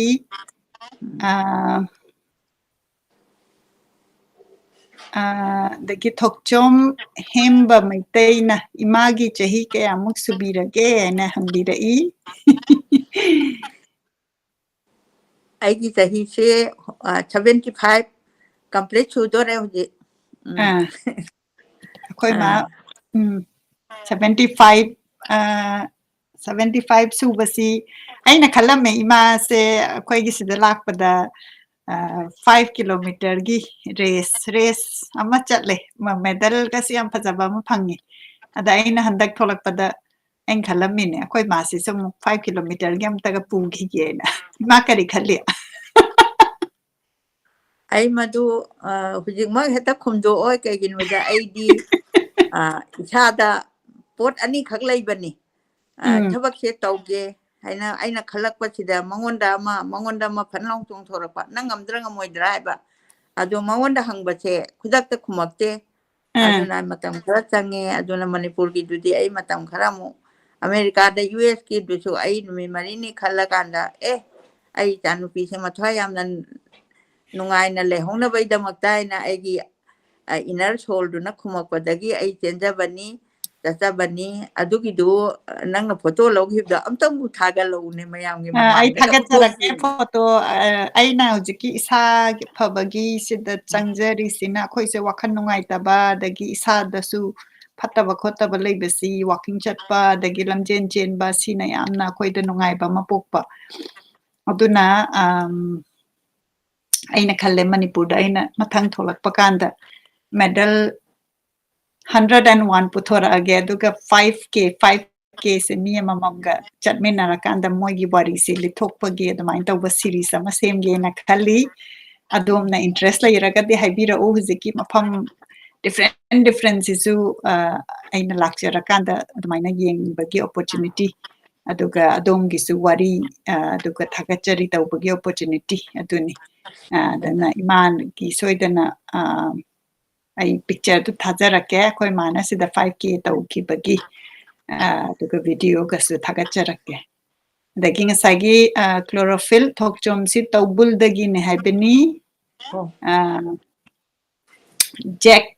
Ali si madam si ai gadi ngasi khak Facebook ta thengnabani madam si karamba country da leibage haina hangbirai akwai imasina hujik manipur da leibiri kwakathelda aduga ai isamangna aina US da leizabani Maryland haiba mafam duda Washington DC dagi adum yamna naknare aduna tabiri ba yengbiri bana somna kanda lakpiraga di soidana message tawbira u unasi aduga aina tholakpada su unaminasi Mani Singh na yamna sangna punsi ko ima haina ibirai yam nungsi dagi Kingston na upload tawjarake hairi video du amta tawbira u ai akoigi author singse akoi myam si moigi work si para kanda tang koi share tawraga koi Facebook sida migi sum yengbase si migi yengbadu akoigi si sum yenghanseba natra aduna soidana thagat pirau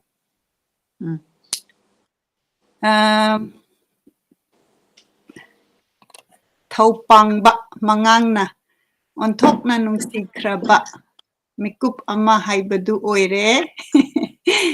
ima naha oiduna adum leibikho ima amadi ma'am Monica anigi contribution asi achauba contribution amani ima amadi ma'am anibu thagachari hanna Rakesh Nauremna ibirakpani aina yam nungai ko tabada ado aingonda ai request samtang tawjage aingonda ma'am kaubasi iche haina kaubiro adu eragade ai yam ka hena haraurani chi matang da aina ming kaubagi matang sida moi icha singna kaurido kainoni na adum Manipur gi di yamna title se yam wang ba se yam harau jaba aduga in the same time da aina US ki platform da aina ohum lakki visit sida ai yengjaraga I badi kaya I da bani ai se kokta ka di adum mathang than lon leiba adai du da moigi function mata angang singi school gi kari yauru bache aina school tari ni pa ni aina ojaw jarak bache masida minister kaya lai ade wasak kaya chapirami kuiraroi mangphaunarani na tingba ado moigi yam onna tawe ba khoina o kani adagi kano laphoi kari mangwongi oiba khoi thampham thokpa thamgani aduain tawdana moigi pradhan akhoi hujik su chatnari se akhoi gi atithi lenga ni haiba kan sida mayam hogatpa in the same time sida aina akhoi chan pina hairakpa sida ai otherwise khanbiganu moigi leiriba lamdu da ma se moi lehau duga tasana dana lejare ai sumarumakta yaujarui adai du da moigi dine aina noma angangi function ama chale angangi diam chale ai kai gino da angangi akhoi manipur da angangi kaino tawada ช่วยดิที่ไกลหนออ่างกี่สกุลละพับพับลิงขลังอ่างช่วยที่ไกลหนอไอ้งูเอกิปุ่งนิงได้หังบ่าวหังนี่อาดูนะมีกินะการิจาวีให้ไปใช่ไอ้น่ะมวยกี่อเมริกาที่จะจัดรูปมาฉันปีกี่ไม่ยุ่งที่จะจัดรูปมาทำได้อิชูอันนี้กี่สกุลที่ได้ไอ้จะใช่มวยกี่ parents อุณน่ะบ่บ่อยรอไอ้อาดุมยาวีอาดูก็ไอ้เนี่ยยังใจการินมวยกี่สิเดียไอ้เนี่ยเบี้ยมันน้อยชิบุจิเบียดกี่พัมพังกับต้องทำเดียให้มวยกี่กันหนูต้องน่ะคลาสต้องน่ะตัวบ่เบียนตัวบ่ดูดาคุยชูพามีมวยชูพามี principal chu phami adagi atop parents ngi che same kano da akhoi amata ni haibagi mawong ama akhoi gi manung gi da haiba ga de admaina tawba ada itanu pida ina purposely hangi noi chu bu chi ges ka lak pada khoi di brang brang thok ta na lei parenga ka tawda na tawba che noi gi di tawda brai be main hai kan da akhoi di sana de akhoi gi di tawde akhoi phamam da akhoi phami ba che mamang waning haiba leite admaina adum phamam ma phangaga diมวยนังนิ่งบัวดูงางบัวโทรพมาทำได้นะโอ้มวยกี่เห็นมิสเตอร์สิดีมาสักอันทุ่งพจักเลยด่าพจันงางีด่าคนลีได้นะด่านะตุ้มตัวอะดูนะมันมวยด่านะอาสาวรงดีทบักเสมาที่อเมริกากุมบัตรลูระก็ดีมวยลำดูเดียมไอ้ดีทอกเลนะให้เจนนี่ช่วยด่าให้รู้บัดไอ้น้องมาโชว์คาร์บันนี่มีมากี่เมื่อด่าอเมริกากี่ทอกปกิวามจะฉากเห็นนะตัวรู้กันระยะการโทรพดทางไปขลักตนะไอ้กี่จะมันคิดนะadumana tawpa mayawe aduna mogi di yang simple life ni aduga plain living high thinking kai dura ina khale akoina tama pada plain living high thinking ina ma he wajana tapi ra pada chu yaure adugi motu ni aduna akoina ite kan ko raga di imung pokmina bada wa khan singsan ba aduna mangang ibungo birendra jina ahambada aingonda kaino ite ma haibra amadi panbada ina madu tok thoda ibungo nang ite hena kawra wa hena eje brotherly sisterly do adu hujiki adugi mengo dugi bonding duna ma tu ma che dong nan nungsina khangi bara haina ina pungninda khanjai aduni mayam waro biroi aduna mana ite kawina hari do ite tung kawra si almain tawraga medam ka haibra ga di ai chanu pi sisu aina ma chokri bu kar bachat ne kan kalakpado aduni ada sida intention jage amaina sum aina su manipurdagi lapna leibanina mayamna iche kaina cheche hena kaubasi adum aina se yamna nungai ba aigi bonding aigi kano oi ba haitar adagi lesam kiranna ima bidhiga nongdamga gi matangdu khara thambiradi yamna nungai ni ngasai imana panbigi badu bidhiga nongdamga kano ni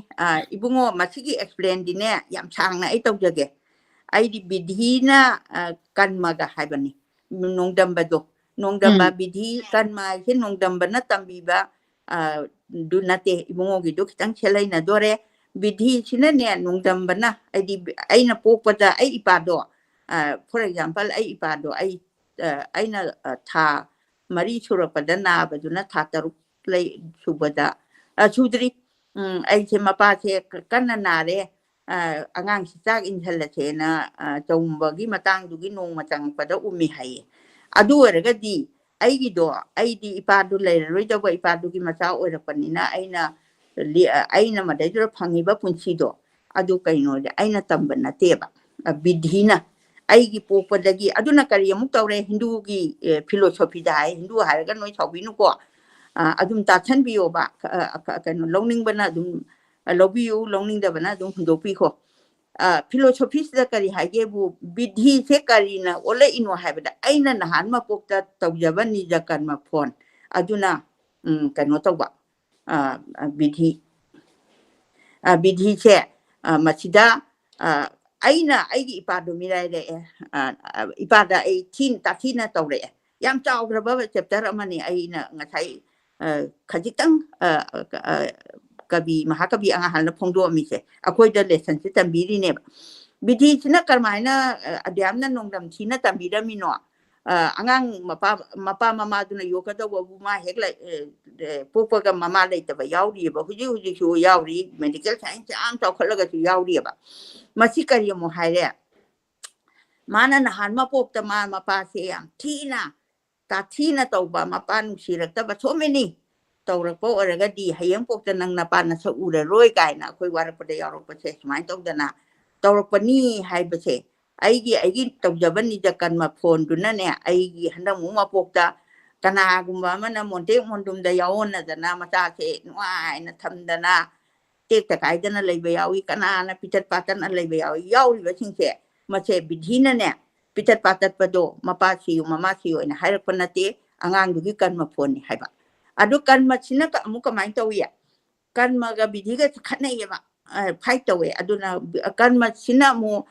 ꯑꯩꯅ ꯇꯧꯖꯕ ꯀꯔꯃꯗꯣ ꯏꯄꯥꯅ ꯑꯩꯕꯨ ꯌꯥꯝ ꯅꯨꯡꯉꯥꯏꯅ ꯂꯥꯏꯔꯤꯛ ꯇꯝ ꯊꯥꯎꯁꯨ ꯍꯥꯏꯔꯒ ꯃꯄꯥꯟꯗ ꯑꯉꯥꯡ ꯌꯥꯝ ꯃꯥꯡ ꯂꯩꯔꯤꯁꯦ ꯃꯄꯥꯅꯗꯤ ꯐꯔꯨꯁꯨ ꯑꯣꯏꯅ ꯊꯥꯔꯤꯕꯅꯦꯕ ꯃꯥꯏ ꯀꯔꯃꯅꯤ ꯑꯗꯨꯅ ꯑꯗꯨ ꯃꯥꯅ ꯂꯥꯏꯔꯤꯛ ꯇꯝꯒꯦꯗꯤ ꯍꯥꯏꯗꯅ ꯑꯇꯣꯞꯄ ꯃꯥꯏꯀꯩꯗ ꯆꯠꯂꯒ ꯐꯖꯕ ꯂꯝꯕꯦꯟꯗꯨꯗ ꯆꯠꯀꯦꯗꯤ ꯍꯥꯏꯗꯅ ꯂꯧꯕꯨꯛꯇ ꯈꯣꯡ ꯄꯨꯊꯕꯗ ꯆꯪꯉꯒ ꯃꯥ ꯄꯨꯊꯖꯩꯗꯅ ꯃꯁꯤꯅ ꯑꯩꯒꯤ ꯀꯔꯃꯅꯤ ꯍꯥꯏꯕ ꯑꯅꯤꯁꯤ ꯈꯛꯇꯪ ꯇꯧꯖꯒꯦ ꯌꯥꯝꯗꯤ ꯁꯥꯡꯉꯤ ꯑꯗꯨꯒ ꯃꯊꯪꯗ ꯑꯃꯨꯛ ꯇꯥꯕꯤꯅꯤꯡꯉꯒꯁꯨ ꯍꯥꯏꯕꯤꯔꯛꯎ ꯃꯁꯤꯒꯤ ꯄꯔꯥ ꯂꯣꯏꯕ ꯉꯁꯤꯁꯤ ꯂꯣꯏꯕ ꯉꯝꯃꯔꯣꯏ ꯑꯗꯨꯅ ꯃꯦꯟ ꯊꯤꯡꯗꯤ ꯑꯗꯨꯃꯥꯏꯅ ꯊꯝꯕꯤꯔꯝꯃꯦꯅ ꯑꯁꯨꯃꯥꯏꯅ ꯊꯝꯖꯩ ꯌꯥꯝ ꯅꯨꯡꯉꯥꯏ ꯏꯃꯥꯅ ꯑꯦꯛꯁꯄ꯭ꯂꯦꯟ ꯇꯧꯕꯤꯕ ꯗꯒꯤ ꯑꯩꯅ ꯏꯃꯥꯅ ꯑꯦꯛꯁꯄ꯭ꯂꯦꯟ ꯇꯧꯔꯤꯉꯩꯗ ꯑꯩꯅ ꯏꯃꯥꯒꯤ ꯂꯝꯖꯦꯟ ꯆꯦꯟꯕꯒꯤ ꯐꯣꯇꯣꯗꯣ ꯑꯝꯇꯪ ꯎꯠꯍꯟꯒꯦ ꯑꯩꯈꯣꯏ ꯃꯥꯅ ꯍꯥꯏꯕ ꯃꯇꯝꯁꯤꯗ ꯑꯩꯅ ꯑꯃꯨꯛ ꯊꯤꯕ ꯈꯪꯗꯗꯅ ꯎꯠꯇꯕꯁꯨ ꯌꯥꯎꯏ ꯑꯗꯣ ꯑꯩ ꯑꯝꯇꯪ ꯎꯠꯆꯔꯛꯀꯦ ꯑꯩꯈꯣꯏ ꯃꯥꯁꯤ ꯉꯁꯤ ꯍꯔꯥꯎꯕ ꯍꯥꯏꯒꯗ꯭ꯔꯥ ꯅꯤꯡꯁꯤꯡꯉꯒ ꯈꯤꯇꯪ ꯅꯣꯛꯄ ꯀꯟꯈꯠꯄ ꯑꯩꯁꯦ 5K ꯑꯃ ꯇꯧꯈ꯭ꯔꯦ ꯑꯗꯣ ꯑꯩꯅ ꯃꯊꯪ ꯃꯅꯤꯄꯨꯔꯗ ꯊꯣꯛꯂꯛꯄꯗ 5Kꯒꯤ 5 ꯀꯤꯂꯣꯃꯤꯇꯔꯒ ꯆꯠꯃꯤꯟꯅꯕꯒꯤ ꯔꯦꯗꯤ ꯇꯧꯅꯕ ꯃꯦꯟꯇꯦꯜꯂꯤ ꯄ꯭ꯔꯤꯄꯦꯌꯔ ꯇꯧꯅꯕ ꯑꯩ ꯑꯝꯇꯪ ꯎꯠꯆꯔꯛꯀꯦ ꯏꯃꯥ ꯑꯝꯇꯪ ꯌꯦꯡꯕꯤꯌꯨ ꯎꯕꯤꯕ꯭ꯔꯥ ꯁꯤꯒꯤ ꯄꯤꯛꯆꯔꯁꯤ ꯑꯩꯈꯣꯏ ꯏꯃꯥꯒ ꯑꯩꯒ 2017ꯗ 5 ꯀꯤꯂꯣꯃꯤꯇꯔ ꯆꯠꯂꯨꯔꯕ ꯃꯇꯨꯡꯗ ꯐꯪꯕ ꯃꯦꯗꯜꯗꯨꯅꯤ ꯏꯃꯥ ꯎꯕꯤꯕ꯭ꯔꯥ ꯑꯩꯒꯤ ꯑꯦꯞꯁꯤꯗꯗꯤ ꯎꯗꯦ ꯍꯣꯔꯦꯟ ꯑꯣ ꯂꯣꯏꯔꯒ ꯑꯗꯨꯗꯤ ꯍꯣꯔꯦꯟ ꯎꯔꯅꯤ ꯑꯩ ꯑꯃꯨꯛꯀ ꯖꯨꯝ ꯑꯥꯎꯠ ꯇꯧꯖꯔꯛꯀꯦ ꯄꯨꯝꯅꯃꯛꯅ ꯏꯃꯥꯒꯤꯗꯃꯛꯇ ꯁꯨꯃꯥꯏꯅ ꯑꯃꯨꯛꯀ ꯀꯟꯅ ꯏꯃꯥꯒ ꯑꯩꯒ ꯁꯨꯃꯥꯏꯅ ꯃꯅꯤꯄꯨꯔꯗ ꯂꯥꯛꯑꯀꯥꯟꯗ 5 ꯀꯤꯂꯣꯃꯤꯇꯔ ꯑꯃꯨꯛꯇꯪ ꯆꯠꯃꯤꯟꯅꯕꯒꯤ ꯗ꯭ꯔꯤꯝꯅꯤ ꯑꯩꯅ ꯍꯧꯖꯤꯛ ꯁꯦꯌꯔ ꯇꯧꯖꯔꯤꯕꯁꯤ ꯂꯚ ꯑꯦꯟ ꯂꯥꯏꯛ ꯊꯥꯕꯤꯔꯛꯏ ꯑꯃꯨꯛꯇꯪ ꯊꯥꯕꯤꯔꯛꯎ ꯏꯃꯥꯒꯤꯗꯃꯛꯇ ꯑꯗꯒꯤ ꯃꯁꯤꯒꯤ ꯁꯤ ꯇꯧꯕꯁꯦ ꯑꯩꯈꯣꯏ ꯃꯥꯁꯦ ꯃꯁꯤꯒꯤ ꯂꯥꯛꯄ ꯃꯇꯝꯁꯤꯗ ꯃꯥꯁꯦ ꯋꯤꯜ ꯆꯦꯌꯔ ꯇꯧꯔꯒ ꯂꯥꯛꯈꯤꯑꯕ ꯑꯗꯨꯒ ꯆꯠꯄ ꯈꯣꯠꯄꯁꯤ ꯉꯝꯈꯤꯗꯕ ꯃꯇꯝ ꯑꯃ ꯑꯣꯏꯈꯤꯕ ꯑꯗꯨ ꯎꯕꯗꯨꯗ ꯑꯩꯅ ꯑꯩꯈꯣꯏ ꯃꯥꯁꯤ ꯀꯟꯈꯠꯂꯛꯀꯅꯤꯅ ꯇꯧꯔꯀꯥꯟꯗ ꯍꯧꯖꯤꯛꯀꯤ 5Kꯁꯤꯒꯤ ꯋꯥꯈꯜꯁꯦ ꯂꯥꯛꯈꯤꯕꯅꯤ ꯑꯗꯨꯅ ꯑꯩꯈꯣꯏꯒꯤ ꯋꯥꯈꯜꯁꯤ ꯀꯩ ꯍꯥꯏꯅꯤ ꯃꯥꯏꯟꯁꯦ ꯁꯦꯠ ꯇꯧꯔꯒꯗꯤ ꯑꯗꯨꯝ ꯑꯩꯈꯣꯏꯅ ꯗ꯭ꯔꯤꯝꯁꯤ ꯐꯨꯜꯐꯤꯜ ꯇꯧꯕ ꯉꯝꯕ ꯍꯥꯏꯇꯥꯔꯦ ꯃꯗꯨꯅꯤ ꯑꯩꯅ ꯁꯦꯌꯔ ꯇꯧꯖꯔꯤꯁꯤ ꯑꯗꯨꯅ ꯏꯃꯥ ꯃꯁꯤꯒꯤ ꯄꯤꯛꯆꯔꯁꯤ ꯍꯣꯔꯦꯟ ꯑꯃꯨꯛ ꯌꯦꯡꯕꯤꯔꯣ ꯑꯗꯨꯒ ꯑꯩꯈꯣꯏ ꯑꯃꯨꯛꯇꯪ ꯑꯩꯅ ꯊꯣꯛꯂꯛꯄꯗ 5 ꯀꯤꯂꯣꯃꯤꯇꯔꯁꯤ ꯑꯩꯈꯣꯏꯒꯤ 1001 ꯊꯥꯒꯠꯆꯔꯤ ꯍꯥꯏꯅ ꯊꯥꯔꯒ ꯌꯥꯝ ꯐꯖꯕ ꯃꯦꯗꯜ ꯁꯦꯝꯃꯛꯑꯒꯗꯕꯅꯤ ꯑꯗꯨꯒ ꯃꯗꯨ ꯑꯃꯨꯛ ꯆꯠꯃꯤꯟꯅꯁꯤ ꯑꯗꯨꯗꯤ ꯏꯃꯥ ꯑꯩꯈꯣꯏ ꯋꯥꯔꯤꯗꯤ ꯌꯥꯝ ꯅꯨꯡꯉꯥꯏꯔꯤ ꯑꯗꯨꯕꯨ ꯉꯁꯤꯒꯤꯗꯤ ꯂꯣꯏꯁꯜꯂꯁꯤꯅꯦ ꯉꯁꯤꯒꯤꯗꯤ ꯂꯣꯏꯁꯜꯂꯁꯤ ꯑꯗꯨꯅ ꯄꯨꯝꯅꯃꯛꯄꯨ ꯑꯩꯍꯥꯛꯅ ꯈꯣꯏꯔꯝꯖꯔꯤ ꯏꯆꯥ ꯄꯨꯝꯅꯃꯛ ꯏꯁꯨ ꯄꯨꯝꯅꯃꯛ ꯏꯄ꯭ꯋꯥ ꯄꯨꯝꯅꯃꯛ ꯌꯦꯡꯕꯤꯔꯤꯕ ꯃꯊꯛ ꯏꯊꯛ ꯊꯣꯡꯕ ꯂꯥꯏ ꯒꯨꯔꯨꯁꯤꯡ ꯌꯥꯎꯕꯤꯔꯝꯃꯒꯁꯨ ꯈꯨꯕꯥꯝ ꯆꯥꯡꯖꯧ ꯇꯔꯥ ꯂꯣꯟꯅꯔ ꯈꯨꯔꯨꯝꯖꯔꯤ ꯄꯨꯝꯅꯃꯛꯄꯨ ꯈꯨꯔꯨꯝꯖꯔꯤ ꯑꯩꯈꯣꯏꯅ ꯋꯥꯔꯤꯁꯤ ꯉꯁꯤꯗꯤ ꯌꯥꯝꯅ ꯅꯨꯡꯉꯥꯏꯅ ꯑꯌꯨꯛꯁꯤꯗ ꯁꯥꯗꯣꯛꯃꯤꯟꯅꯔꯦ ꯃꯊꯪꯒꯤ ꯊꯥꯡꯖꯗ ꯑꯩꯈꯣꯏ ꯃꯌꯥꯝ ꯁꯣꯏꯗꯅ ꯑꯃꯨꯛ ꯎꯅꯃꯤꯟꯅꯁꯤ ꯈꯨꯔꯨꯝꯖꯔꯤ